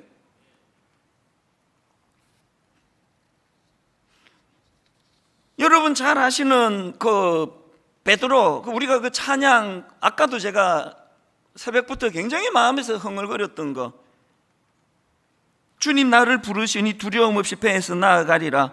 주님 나를 부르시니 주님 내게 오라시니 주님 보고 계시기에 의심치 않고 바다를 걸어가리라. 그 배경 다 아시죠? 풍랑이 있는 바닷가에서요, 바다에서 예수님은 기도하러 따로 이 산으로 가시고 제자들끼리 지금 그 배를 타고 가다가 풍랑을 만났네요. 그리고 자기들은 고기 잡는 어부들이 대부분이니까 그 풍랑을 한두 번 만났습니까? 그 풍랑 만나는 게 자기들이 인생인데요. 그랬는데 안 되는 거예요. 그 밤새도록 돛을 이렇게도 돌리고 저렇게도 돌리고 바람으로도 돌리고 또 돛을 내렸다가 올렸다 5만 가지 애를 다 써도 안 되는 겁니다. 그렇게 밤새도록 그렇게 고생을 하고 있을 때 주님이 나타나셨어요. 그랬더니 다른 제자들은 더 떠네요. 유령이다 그러면서 주님 엄청 기분 나빴을 것 같아요. 유령이다 그러면서 부들부들 떠는데 베드로가 유독 뭐라고 얘기했습니까? 마태복음 14장 28절 베드로가 대답하여 이르되 주여 만일 주님이시거든 나를 명하사 물 위로 오라 하소서. 굉장히 단순해요. 이 단순함이 믿음에서 나온 거 아닙니까? 유령이다 그러는데 복잡한 거 없습니다. 유령이면 빠져 죽을 거고 주님이시면 건져 주실 거고 굉장한 단순한 믿음이었고, 여러분 이 어린 소녀의 단순한 믿음이 한 가지를 더 가져왔고, 이 베드로가 이렇게 단순하게 주님 앞으로 물 위로 뛰어들었을 때 그것이 능력으로 나타났던 비결이 있는데요, 이 어린 소녀의 단순함의 특징이 하나 더 있습니다. 두 번째가 도전정신이에요. 도전정신. 앞에서도 말씀드리지 않았습니까? 지금 자기 주인 나아만 장군한테 함부로 말할 거리가 아니에요. 이거 잘못했다가는 죽습니다. 그럼에도 불구하고 담대하게 그렇게 엘리사 선지자를 소개할 수 있었던 것은 단순하지만 뿌리 깊은 믿음, 단순하지만 확고하게 하나님의 살아계심과 하나님의 능력을 가진 사람들에게는 인생의 도전정신이 있는 거거든요. 아까 서두에서 말씀드렸잖아요. 지랄 총량의 법칙. 근데 암만 생각해도 그거 진리가 아닌 것 같습니다. 고통 총량의 법칙, 이것도 사람마다 달라요. 더 많은 고통이 있는 사람이 있고 고통이 덜한 사람도 있습니다. 그런데 이 고통 총량의 법칙은 자기 학이 따라 가지고 양을 줄일 수 있다고 늘릴 수 있다는 거예요. 타고나기를 여러분이 세상 말로 재수 없이 태어나서 고통이 많은 그런 경우는 거의 없고요, 대부분의 경우는 내가 자꾸 연장을 시키는 거예요. 왜? 단순하지 않으니까. 왜? 도전하지 않으니까. 오늘 이 어린 소녀가 이름도 드러낼 수 없는 그 존재감 없는 어린 소녀가 어떻게 여러분 수천 년이 지난 지금까지 우리들에게도 뇌리에 박히는 그런 존재가 될 수 있었느냐? 왜 그랬습니까? 한 인생을 어떻게 바꿨습니까? 아까 여러분 그 꼬리표 아시잖아요. 나아만 장군, 그는 나병 환자였다. 이거는 저주에, 절망에, 낙심에, 인생의 치명적인 꼬리표였는데, 오늘 여러분 이 어린 소녀가 그 한 인생에게 어떤 영향을 미쳤습니까? 그 꼬리표를 어떻게 바꾸어줬습니까? 나만 장군에게 있어서 나병을 변장하고 찾아온 축복으로 바꿔준 거 아닙니까? 나만 장군에게 이 나병은요, 자기 인생을 송두리째 다 바꾸어주는 그의 복덩어리가 됐습니다. 나만 장군에게 나병이 없었다면 무슨 수로 주님을 만날 것이며, 무슨 수로 인생의 그런 기적을 경험할 것이며, 무슨 수로 그 인생이 이제 다음 주일날 살펴보게 되겠지만 태도가 확 바뀌어 버리거든요. 너무나 겸손한.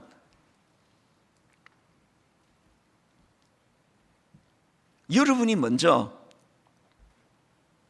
단순한 믿음과 도전 정신을 가지고 여러분이 먼저 여러분 인생의 꼬리표로 붙어있는 그러나를 변장하고 찾아온 축복으로 바꾸어 주시기를 바랍니다. 여러분 인생이 먼저 변장하고 찾아온 축복으로 나만의 나병 같은 우리의 가슴 아픈 것들을 바꾸어 주시고, 그리고 사명이 있습니다. 오늘 수많은 제2, 제3의 나만 장군이 너무너무 많은 이 시대에 여러분의 며느리에게, 여러분 그 시어머니에게, 친정엄마에게, 누구에게나 여러분 그 꼬리표처럼 저주처럼 붙어있는 그 사람 인생의 그러나를 과감하게 떼주시는 역할을, 그런 일을 행하는 믿음의 성도님들 되시기를 바랍니다. 오늘 저는 지난 한 주간 그 특세를 정리하면서요, 여러분 무슨 사정이 있으셔가지고 이번 특세에 참여하지 못하신 분, 제가 여러분 정말 내가 좀 빌고 싶습니다. 홈페이지 들어오셔가지고요, 아니면 유튜브 가셔가지고요, 한 주 동안에 어떤 하나님의 역사가 일어났는지 제발 좀 한번 좀 그 살펴봐 주세요. 그 중에서 저는 지난 목요일 날이 계속 오늘 마음에 남는 겁니다. 지난 목요일 날 엘리사 선지자가 베푼 기적 중에서 어떤 일이 있었느냐, 너무 난감한 일을 당한 어느 여성이에요. 남편이 갑자기 죽었습니다. 그리고 그냥 엎친 데 덮친 격으로 집에 원래 빚이 많았나 봐. 이 남편이 빚을 많이 남기고 갔는지 어쨌는지, 그래서 이제 빚쟁이들이 그냥 남자도 없는 집에 들이닥쳐가지고 자기 두 아들을 끌고 노예시키려고 지금 끌고 가는 이런 상황에 너무 다급해서 엘리사 선지자를 찾았는데, 엘리사 선지자가 어떤 처방을 내립니까? 그릇을 준비할래? 그릇을 준비해 갖고 오라. 그리고 하는 말이 열왕기하 4장 3절입니다. 이르되 너는 밖에 나가서 모든 이웃에게 그릇을 빌리라. 빈 그릇을 빌리되 조금 빌리지 말고. 여러분, 이 단순한 명령 속에 엄청 도전을 받는 거예요. 한번 인생의 전환 꿈꾸고 싶지 않으세요? 한 번 이 가난하고 빈곤한 우리 인생 철학도 빈곤하고 지식도 빈곤하고 인격도 빈곤하고 모든 게 빈곤한 우리 인생에 한번 큰 하나님의 은혜의 변화의 물꼬를 한번 경험해 보고 싶지 않으세요? 그릇을 준비해야 돼요. 그 그릇이 어떤 그릇입니까? 빈 그릇이에요. 그래서 생각 많이 하지 말라는 거예요. 그 이스라엘 왕처럼 복잡한 생각으로 내 심령을 다 채워버리면 거기에 하나님의 역사가 일어나기가 어렵거든요. 빈 그릇을 준비해야 돼요. 그리고 할 수 있는 대로 많은 그릇을 준비하라는 겁니다. 상징적으로 하는 이야기예요. 저는 그 목요일날 그 말씀을 가지고 묵상하면서 시편 82편 10절이요, 나는 너를 애굽 땅에서 인도하여 낸 여호와 내 하나님이니 너의 입을 크게 열라 내가 채우리라. 여러분, 채우는 것은 하나님이 하시지만 입은 우리가 벌려야 돼요. 채워주시는 분은 하나님이시지만 그릇은 우리가 준비해야 돼요. 그릇 준비하라 그러면 좀 준비하면 되잖아요. 그 여인이 그날 그 엘리사 선지자가 명할 때 2박 3일 동안 들어앉아가지고 이 그릇을 갖고 뭘로 쓰려고 그러지? 이 그릇 빌려갖고 이게 지금 뭐 도대체 왜 필요한 거야? 이러고 앉아 있었으면 아무 일도 일어난 거 아닙니까? 이 코미디 같죠? 여러분 지금 그렇게 살고 계세요.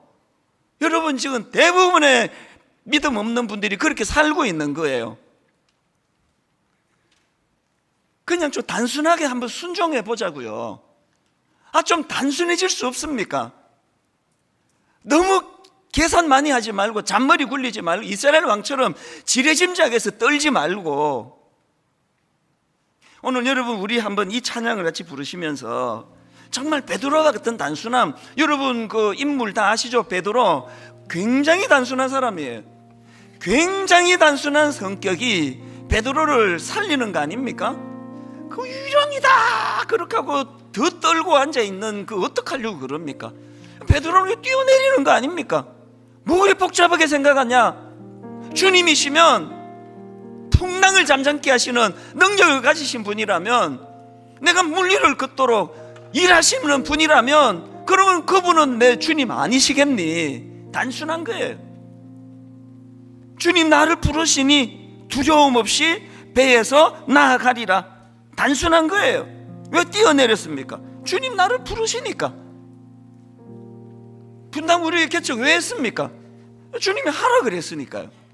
41살 10월 말에 옥하는 목사님을 통해서 뜬금없이 고등부하고 있는 저한테 교회 개척해라. 나 무슨 심부름 시키시는 줄 알고 갔다가, 그리고 얼마 뒤에 개척인지 아시죠? 바로 개척했습니다. 해놓고 생각하는 거예요. 나 이게 고등부만 했는데 어떡하지? 이제 신방 갔으면 뭘 해야 되는지도 모르는데 어떡하지? 그 해놓고 생각했어요. 해놓고 아무 일 없었습니다. 단순해지시기 바래요. 단순한 믿음. 머리 굴리지 마세요. 저 그런 얘기 종종 합니다. 옥하는 목사님이 저보고 뭐 시키실 때 저 한 번도 NO 이래 본 적은 없었고요, 한 번도요 저도 기도해 보겠습니다 그런 적도 없었습니다. 뭐 하려고 그럽니까? 내가 보기에 그분은 진짜 종인데, 내가 보기에 그분은 진짜 사랑의 교회 담임 목사님이신데, 그분이 기도해보고 저한테 시켰는데 내가 또 복잡하게 뭐하러 또 확인하는 기도를 하겠냐고요. 단순한 거예요. 단순한 것에서 능력이 나오는 겁니다. 우리 한번 이 찬양 부를 동안에 하나님 앞에 내 인생의 오류는 어디에서부터 시작되는지를 한번 돌아보시기를 바랍니다. 기독교 역사에서 1500년 이상 전에 내려오는 그 7가지 대죄라는 것이 있습니다. 7가지 항목인데요. 교만, 시기, 탐욕, 탐심, 분노, 정욕, 나태, 이 7가지를 이제 기독교 역사적으로 이제 절대로 이것은 방치하면 안 되는 죄들이다. 그렇게 이제 7가지로 항목을 나눈 게 있습니다. 신원화 교수님께서 쓰신 죽음에 이르는 7가지 죄라는 책에서 이제 이 7가지를 다루는 것을 제가 봤는데요. 왜 이 7가지 죄목에다가 대죄라는 표현을 쓰는지를 이렇게 설명을 하는 글을 읽었습니다. 왜 7가지 항목에다 대죄를 붙이는가 하니까, 이 7가지 죄는 모든 죄의 근원이 되기 때문이다. 그러니까 오늘 예수 믿는 저와 여러분 모두가 다 이 모든 죄의 근원이 되는 이 7가지에 대해서 항상 경계하고 또 주의하고 하나님 은혜를 구해야 되는 겁니다. 교만, 시기, 탐욕, 탐심, 분노, 정욕, 나태. 근데 제가 주목하는 건 이 모든 죄의 근원이 되는 7가지 죄 중에서 제일 먼저 나오는 게 교만입니다. 왜 그렇겠습니까? 교만은 모든 죄의 근원 중의 근원이 될 수 있기 때문에 그렇습니다. 아담과 하와가 저지른 인간의 첫 범죄도 그 뿌리가 교만이라는 거 다 아시지 않습니까? 사탄이 아담과 하와를 넘어뜨릴 때 어떤 부분을 공략했습니까? 창세기 3장 5절, 너희가 그것을 먹는 날에는 너희 눈이 밝아져 하나님과 같이 되어. 이거 엄청난 교만을 부추기고 있는 거 아닙니까? 그래서 기독교 윤리학자 라인홀드 니브는 이런 말을 했습니다. 첫 인간이 저지른 범죄의 핵심은 교만이고 그 본질은 자기중심성이다. 이 교만과 자기중심성. 최근에 제가 인터넷으로 김학철 교수님이라는 분의 강의를 들었는데요. 그 강의에서 그 재밌는 사례 하나를 제가 들었습니다. 그 어느 책에 나오는 이야기라고 하는데요. 미국에서 조사를 한 겁니다. 한 1000여 명의 그 일반인을 대상으로 이런 질문을 던졌습니다. 모든 사람이 다 아는 그 유명한 사람이 있지 않습니까? 그 유명인들 중에서 당신 생각에 죽어서 천국 갈 것 같은 사람이 있습니까? 있다면 누굽니까? 누가 천국에 갈 것 같습니까? 그런 질문을 던졌더니 마더 테레사 아시죠? 이 마더 테레사가 79%가 나왔습니다. 인도에서 가난하고 병든 사람들을 위해서 참 온 인생을 걸고 헌신했던 그 마더 테레사 같은 분, 그래서 이런 분이 천국 가야죠. 일반인들이 그런 생각을 하는 겁니다. 그 다음 나온 인물이 농구 선수 마이클 조던이었어요. 65% 좀 이상했습니다. 농구 잘하면 천국 가는구나. 또 그 다음에 나온 사람이 영국의 다이애나 왕세자비 60% 그를 응답했습니다. 그런데 여러분, 이 그 조사에서 제일 그 흥미로운 결과가 뭐냐 하니까 무려 87%나 되는 응답을 받은 인물이 있습니다. 온 세상 사람들이 다 존경하는 마더 테레사도 79%밖에 안 나왔는데 무려 87%를 얻은 인물이 있는데 여러분 생각에 누굴 것 같으세요? 놀라운 답이에요. 이 87%를 얻었던 그 인물이 누군가 하니까 정답은 자기 자신. 마더 테레사 훌륭한 거 알고 뭐 병든 자 가난한 자에 헌신한 삶 살아서 아니 이런 분이 천국 안 가면 누가 천국 가 하는 게 79%인데 자기 자신 87%. 이게 뭘 의미하겠습니까? 이게 죄성을 가진 인간의 기본적인 생각이라는 겁니다. 그래서 아까 라인홀드 니버가 했던 말, 첫 인간이 저지른 범죄의 핵심은 교만이고 그 본질은 자기중심성에 있다. 천국 내가 들어가야 의미가 있는 거 아니냐? 이게 인간의 교만, 그 뿌리 자기중심성이라는 겁니다. 이런 점에서 우리는 진짜 늘 이 교만에 대하여 두려워하면서 기도하면서 이것과 싸워야 되는데요. 한때 저는 그 마음으로 계속 이렇게 독백을 한 적이 있었습니다. 우시야 왕이 죽던 해에, 길 가면서도 우시야 왕이 죽던 해에, 우시야 왕이 죽던 해에. 이게 무슨 의미가 있길래 제가 이걸 막 주문 외듯이 그렇게 독백을 했는가 하면은, 제가 언젠가 그 우시야 왕 설명을 한번 드린 적이 있지 않습니까? 이 우시야 왕은 16세라는 어린 나이에 왕으로 등극을 해서 무려 52년 동안 나라를 다스린 왕인데요. 뭐 나라 엄청 잘 다스린 왕입니다. 정치를 얼마나 잘하고 나라를 얼마나 잘 다스렸는지 이제 영토가 점점 확장이 되고, 그래 뭐 어떤 사람들은 이 우시야 왕이야말로 제2의 다윗 왕이다 그럴 정도로 평판이 좋았던 인물이에요. 여러분 그거 아시죠? 이렇게 조금만 인정을 받고 조금만 잘하면 바로 찾아오는 거 하나 있는 거, 그 교만. 이 우시야 왕은 너무나 잘 나가던 왕이었는데요, 말년에 교만이 찾아와 가지고 저주를 받아서 죽은 인물입니다. 역대하 26장 16절에도 보니까 그가 강성하여 짐에 그의 마음이 교만하여 악을 행하여. 저는 이 공식이 진짜 두려워요. 이 공식 원인, 그가 강성하여 짐에 결과 그 마음이 교만하여 악을 행하여.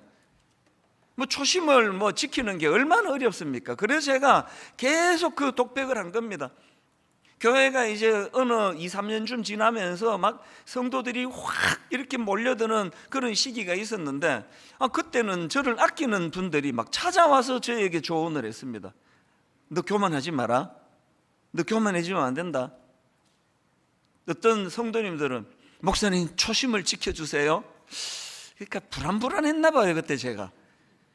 저희 어머니는 뭐 그냥 뭐 과격하게 말씀을 뭐 전화로 맨날 하셨어요. 너 교만하면 망한다. 너 교만하면 죽는다. 네가 잘나가지고 교회가 성장하고 있다고 생각하면 그거 큰일 날 생각이다.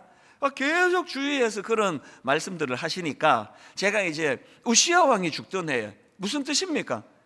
교만하면 안 된다는 거 아닙니까? 그래서 길 가면서 어떨 때는 또 아침에 일어나가지고 혼자 독백하는 거예요. 우시야 왕이 죽던 해에, 우시야 왕이 죽던 해에. 그리고 뒤에 꼭 이제 사족을 붙여야지 이게 완성이 됩니다. 우시야 왕이 죽던 해에 이찬수, 너 교만하면 망한다. 너도 이렇게 된다. 제가 저보고 하는 이야기예요. 자, 한번 따라해 보시겠습니까? 우시야 왕이 죽던 해에, 우시야 왕이 죽던 해에 여러분이 이제 여러분도 하시라고 제가 이제 가르쳐 드리는 거예요. 그리고 한마디를 꼭 더 붙이면서 마무리 하셔야 됩니다. 교만하면 너 죽어. 나 말고 너. 교만하면 너 죽어. 이게 이제 완성이에요. 우시야 왕이 죽던 해에 이만큼 우리가 이 교만이라는 것하고는 진짜 싸워야 되는 것들이라는 겁니다. 오늘 본문을요, 이런 맥락으로 살펴보기를 원합니다. 오늘 본문에는 그 아람 왕의 군대 장관 나만이 등장하는데요, 우리 지난주에 이거 살펴보지 않았습니까? 그는 나병으로 고통당하던 사람이에요. 그래서 오늘 본문에 보면은 이제 이스라엘에 그 자기 병을 고쳐줄 엘리사라는 선지자가 있다는 소리를 듣고 이제 그를 찾아 나선 겁니다.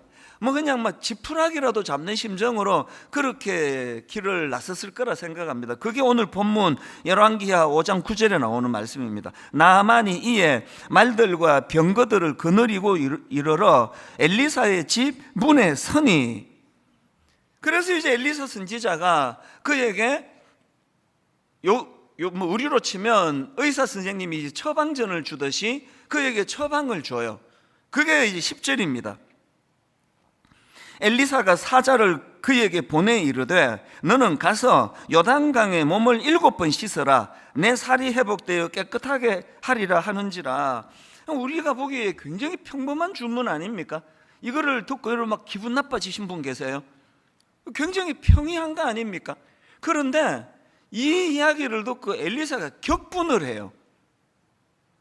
바로 그 다음 11절, 나아만이 노하여 물러가며 이르되, 또 그 다음 12절, 다메섹 강 아바나와 아르발은 이스라엘 모든 강물보다 낫지 아니하냐? 내가 거기서 몸을 씻으면 깨끗하게 되지 아니하리하고 몸을 돌려 분노하여 떠나니.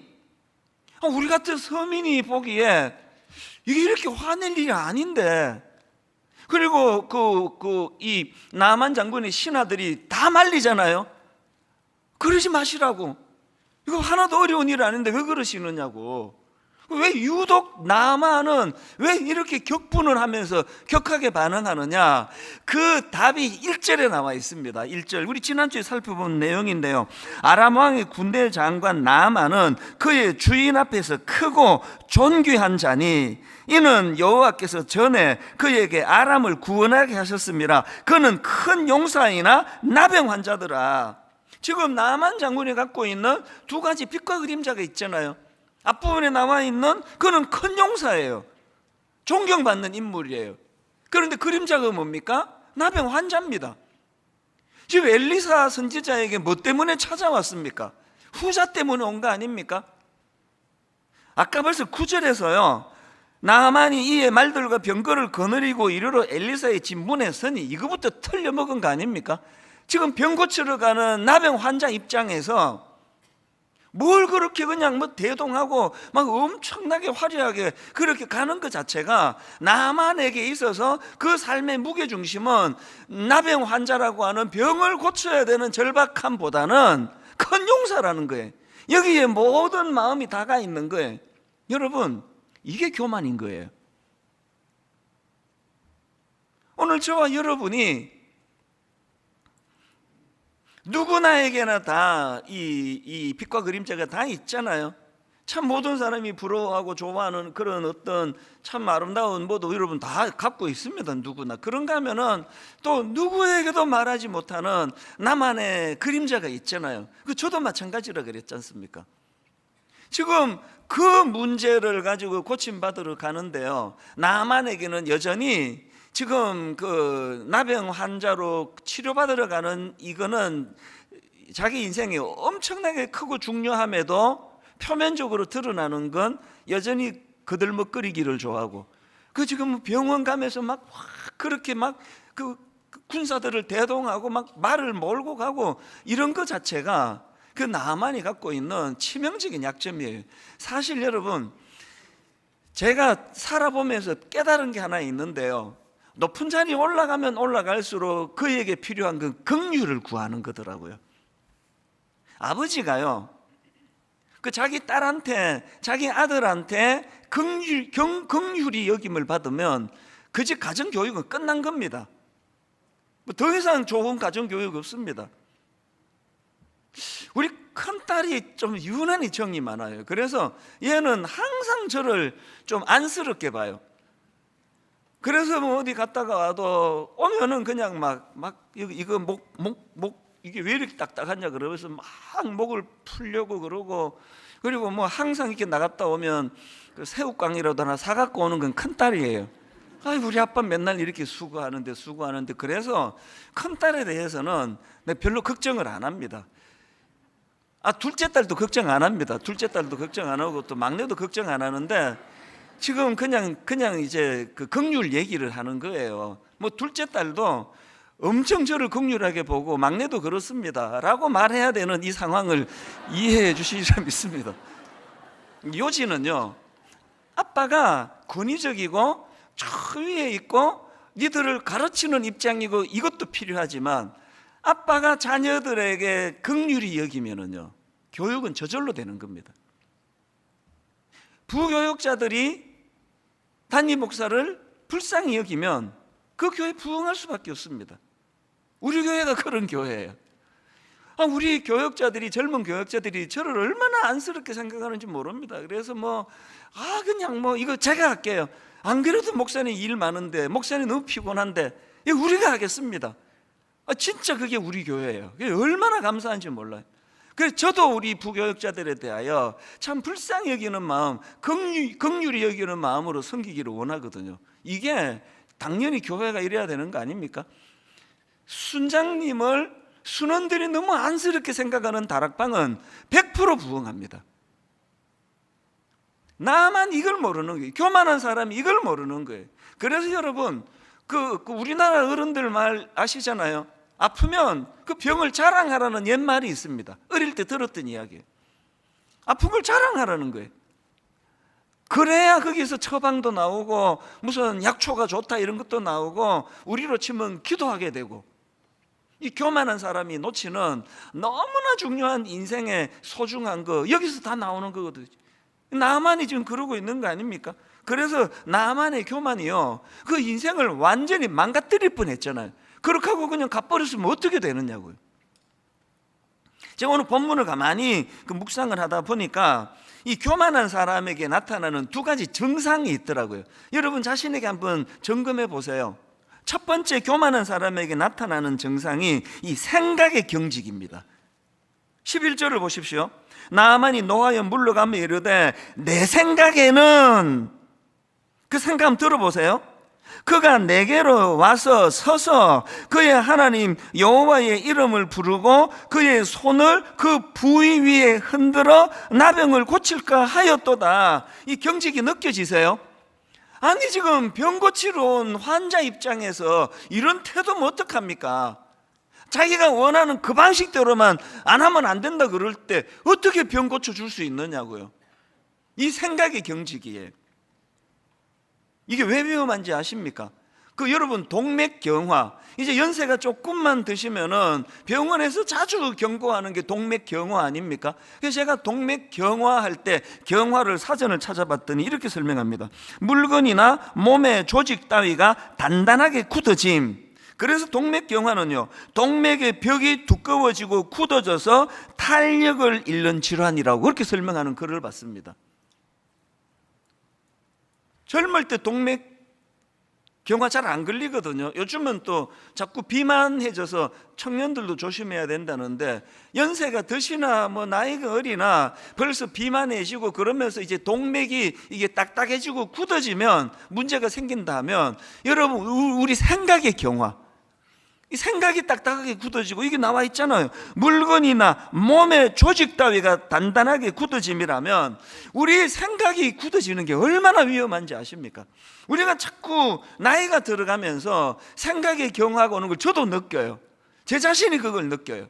더 유연할 수 있는데, 그래서 이게 자꾸 극단적인 생각으로 가다가 보니까 이게 문제가 생기는 거예요. 이게 딱 교만에서 출발하는 거예요. 그 다음 두 번째로 교만한 사람에게서 나타나는 증상이 하나 더 있는데, 화를 잘 내요. 분노. 지금 엘리사 선지자의 처방을 받은 나아만 장군의 첫 반응이 그거 분노 아닙니까? 11절입니다. 나만이 노하여 물러가며 이르되, 암만 생각해도 만약에 그 엘리사 선지자가 너 같은 거 못 고쳐줘, 넌 자격 없어, 가, 이러면 화를 내야 되지만 정성을 다해서 지금 나름대로 지금 처방을 내리고 있는데 이거 이렇게까지 화날 일이냐고요. 교만하니까 생각이 경직되고, 생각이 경직되면 상대방한테 자꾸 화가 나는 거예요. 제가 그 특이한 제목의 책을 한 권 알고 있는데요, 책 제목이 이렇습니다. 개소리에 대하여. 제목 보고 가벼운 책이라고 오해하시면 안 됩니다. 이 책은요, 그 보통 사람들이 권하지 않아요. 굉장히 어려운 책이에요. 그리고 세계적으로 알려진 미국 프린스턴 대학교 철학과 명예 교수가 쓴 책입니다. 제목이 되게 좀 우스꽝스럽잖아요. 이 사람이 이렇게 그 쓸데없는 소리 할 때 개소리 하지 마라. 이 책 제목이 개소리에 대하여. 제가 이제 우리나라 김경일 교수라는 분이 풀어 쓴 짧은 강의를 제가 들었는데요, 그 강의에서 설명하기를 이 책 저자가 말하는 최악의 개소리를 우리나라식으로 설명하면 어딜 감히, 이거라는 거예요. 어딜 감히. 그 강의 내용을 한번 들어보십시오.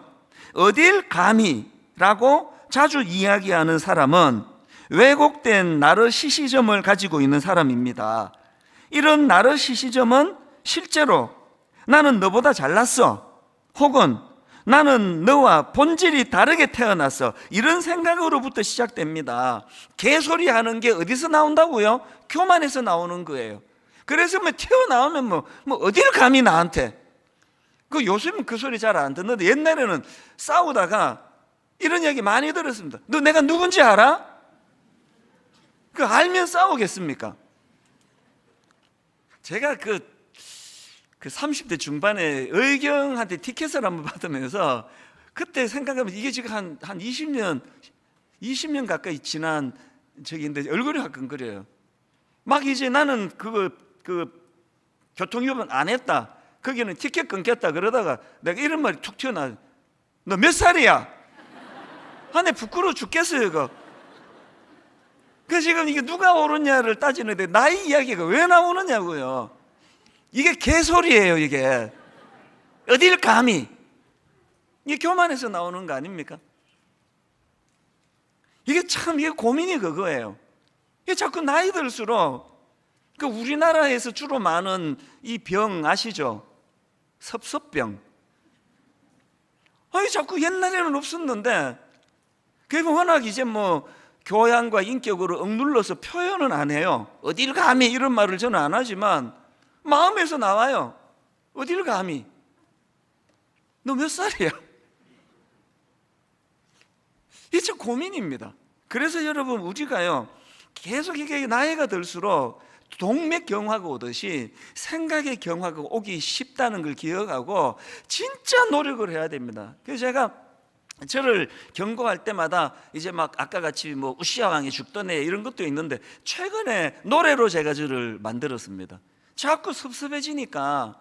그래서 제가 굉장히 짧은 노래예요. 바램은 죄가 될 테니까. 그게 다예요. 사실 이게 작사가가 이런 뜻으로 한 게 아닌데, 저는 그걸 따가지고 모든 바라는 것은 다 죄다, 기대하지 말자, 바라지 말자, 굉장히 제가 애를 씁니다. 저는요 꿈이 있는 거 다 아시잖아요. 저는 곱게 늙기를 원해요. 저는 아름답게 늙기를 원합니다. 전 추해지고 싶지 않아요. 그게 제일 걱정이에요. 자꾸 추해질까 봐. 그래서 제가 지금도 다짐해요. 우리 집 애들은 다 이제 20대 초반부터 중반까지밖에 없는데 벌써부터 계속 마음으로 애들을 볼 때마다 속으로 노래합니다. 바램은 죄가 될 테니까. 얘들한테 절대로 안 바란다. 없는 걸로 치겠다. 내 의무만 하겠다. 왜 계속 다짐을 합니까? 기대하면은 다 상처예요.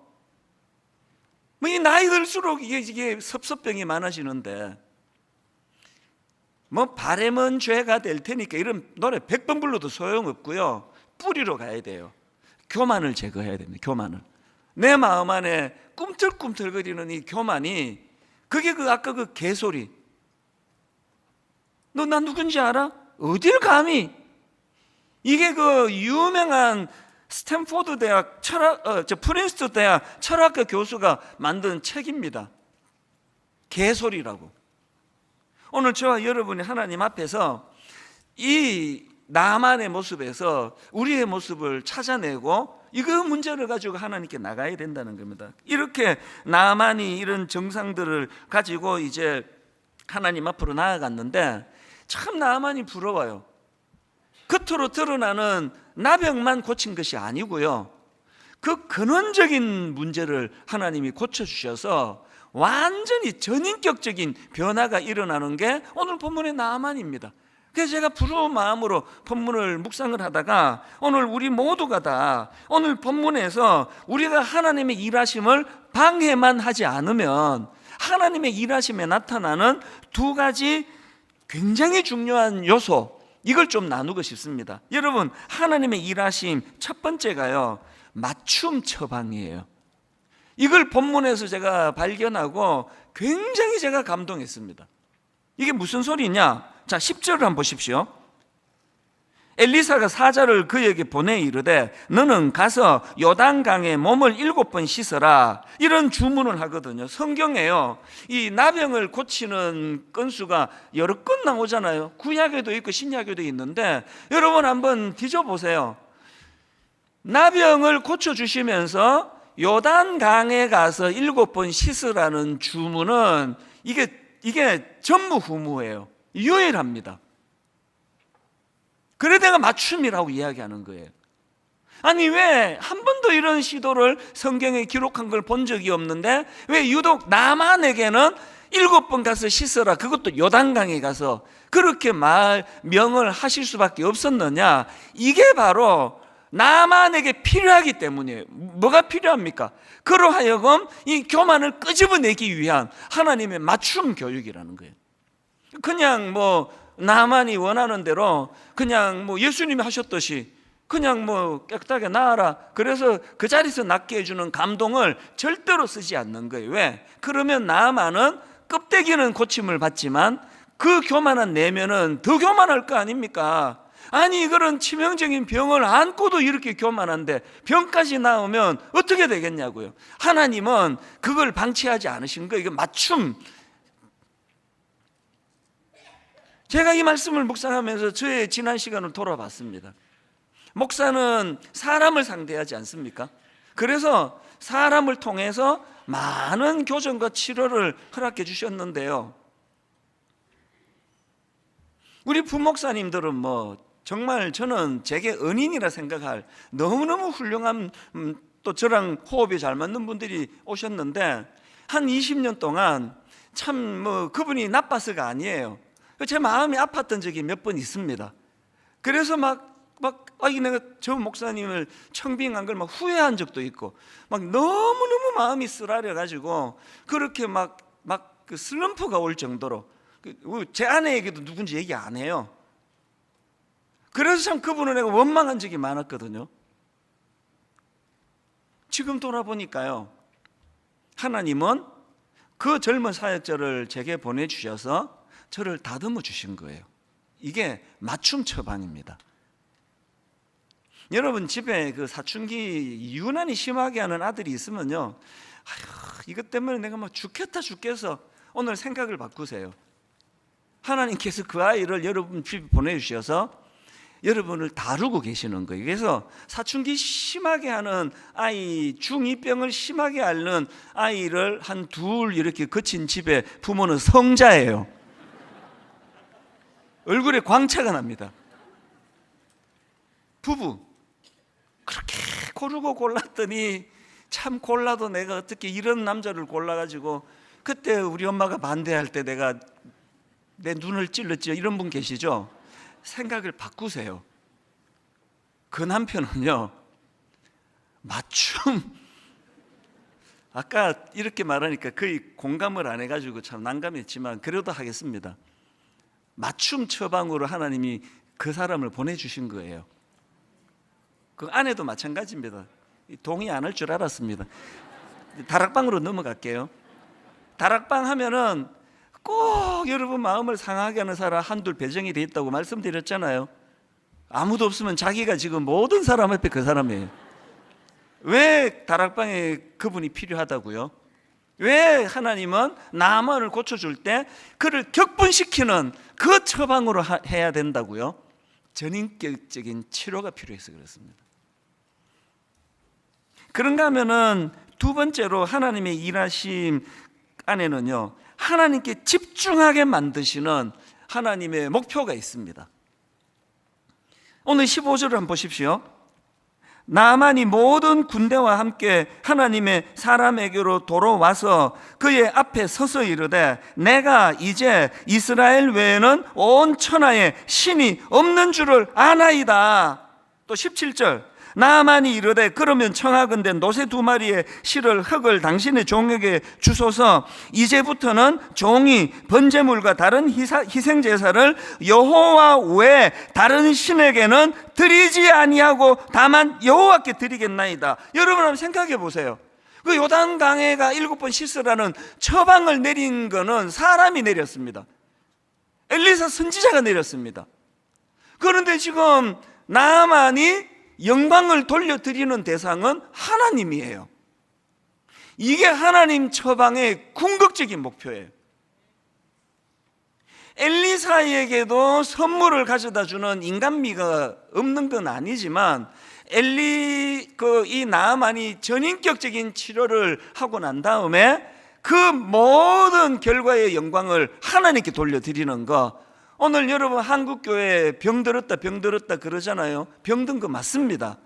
그리고 한국교회 병들었는데요, 치료하는 유일한 대안 하나 저 알고 있거든요. 이 하나님의 마지막 이 목표를 이루어 드리는 거예요. 인간을 자꾸 찬양하고 그 인간의 영향을 받고 오늘 누가 설교하나, 오늘 담임 목사 설교하나, 이런 것들이 고쳐지고 그 담임 목사에게 집중하는 그 에너지를 여호와 하나님에게로 돌려드리는 일이 일어나는 그때 한국교회의 병은 고쳐질 줄로 믿습니다. 아까 첫 번째, 하나님께서 그 맞춤 치료를 한다는 거, 여러분 짚고 넘어가야 되겠습니다. 나만의 변화를 제가 한번 확인해 드릴게요. 15절을 보십시오. 나만이 모든 군대와 함께 하나님의 사람에게로 돌아와서 그의 앞에 서서 이르되 내가 이제 이스라엘 외에는 온 천하에 신이 없는 줄을 아나이다. 그 다음 보세요. 청하건대, 지금 엘리사 선지자 보고 이렇게 이야기합니다. 청하건대 당신의 종에게서 예물을 받으소서.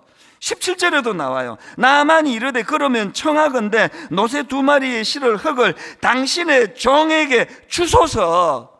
지금 그렇게 격분하면서 날 물러보고 감히 이랬던 나만의 태도가 어느 정도 바뀌었습니까? 엘리사 선지자 앞에 나는 당신의 종이라고. 이게 맞춤 하나님의 처방을 경험한 사람이 누리는 겁니다. 오늘 여러분 이 나만의 2가지 요소 다 있거든요. 우리에게는 겉으로 드러나는 나병, 그게 경제적인 문제, 또 가정의 문제, 또 실질적으로 어떤 건강의 문제, 그게 하나 있고요. 그런가 하면 또 하나, 드러나지 않는 우리 내면의 문제. 분당 우리 교회는 예의 바르고 교양 있는 분이 많아서 대놓고 막 그냥 남 무시하고 교만하게 감히 나한테 이런 분 없습니다. 난 그게 참 좋아요. 근데 여러분, 이게 그냥 교양으로만 끝난다면, 내면이 드러나지 않는 내면이 교만으로 있다면 분당 우리 교회는 예수님이 가장 싫어하시는 회칠한 무덤 같은 교회예요. 계속 내면에는 교만이 꿈틀거리면서 교양으로 치장해가지고 아이고 뭐 내가 했습니까? 하나님이 하셨죠. 호호호 막 이러고 있으면 이게 회칠한 무덤이에요. 그렇기 때문에 우리는 이 나만의 겉으로 나는 나병을 고쳐달라고 기도할 때 동시에 하나님의 맞춤 처방으로 내 인격의 변화가 있기를 원합니다. 내 내면이 변화되기 원합니다. 이 꿈틀거리는 교만을 꺾어 주시기를 원합니다. 2가지가 동시에 가야 돼요. 그리고 맨 마지막에 결론으로 하나님이 하셨습니다. 하나님께 영광을 올려드립니다. 나만이 지금 드리는 고백이 그거 아닙니까?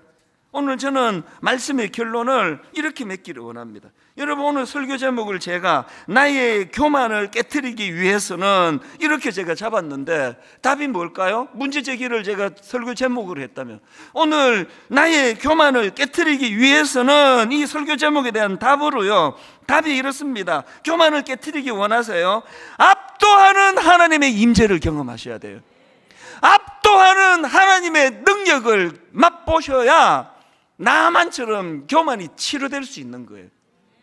그래서 저는 고린도전서 4장 20절, 하나님의 나라는 말에 있지 아니하고 오직 능력에 있습니다. 하나님의 나라는 말에 있지 아니하고 오직 능력에 있습니다. 마지막 한 가지 포인트만 더 설명을 드릴게요. 제가 열왕기하 5장 1절을 그냥 액센트 없이 평평하게 한번 읽어드릴게요. 강조점 없이. 아람 왕의 군대 장관 나아만은 그의 주인 앞에서 크고 존귀한 자니 이는 여호와께서 전에 그에게 아람을 구원하게 하셨습니다. 그는 큰 용사이나 나병 환자더라. 이렇게 밋밋하게 읽으면 그는 큰 용사더라가 부각이 돼요. 이번에는 액센트를 넣어야 될 때를 넣어서 한번 읽어볼게요. 아람 왕의 군대 장관 나아만은 그의 주인 앞에서 크고 존귀한 자니 이는 여호와께서 전에 그에게 아람을 구원하게 하셨습니다. 그래서 그는 큰 용사이나 나병 환자더라. 나만이 깨달은 것은 이거라고 생각을 해요. 그가 나병이 고침을 받는 것을 보고 왜 이제는 나는 이제 다른 온 천하에 여호와 말고는 신이 없는 줄로 내가 알겠습니다. 여호와 외에 다른 신에게는 드리지 아니하고 다만 여호와께만 내가 제사를 드리겠습니다. 그렇게 고백할 수 있었던 것은 이걸 저는 깨달았다고 생각합니다. 이걸 안 깨달았으면 우리는 깨달아야 돼요. 뭘 깨닫습니까? 예수 믿기 전에 내가 승승장구했던 그 어떤 일, 내가 은혜 받기 이전에 내가 이건 내 힘으로 한 거라고 생각했던 그 어떤 일조차도 거기에 하나님의 은혜가 개입이 됐었다는 거예요. 20년 전의 제 모습, 30년 전의 제 모습, 심지어는 23살 때 하나님께 삿대질을 하고 하나님을 조롱하고 대들고 그 순간에도 여전히 하나님의 은혜가 흐르고 있었다는 걸 깨달으면서부터 교만이 설 자리가 없어지는 거예요. 오늘 이 은혜가 있기를 바랍니다.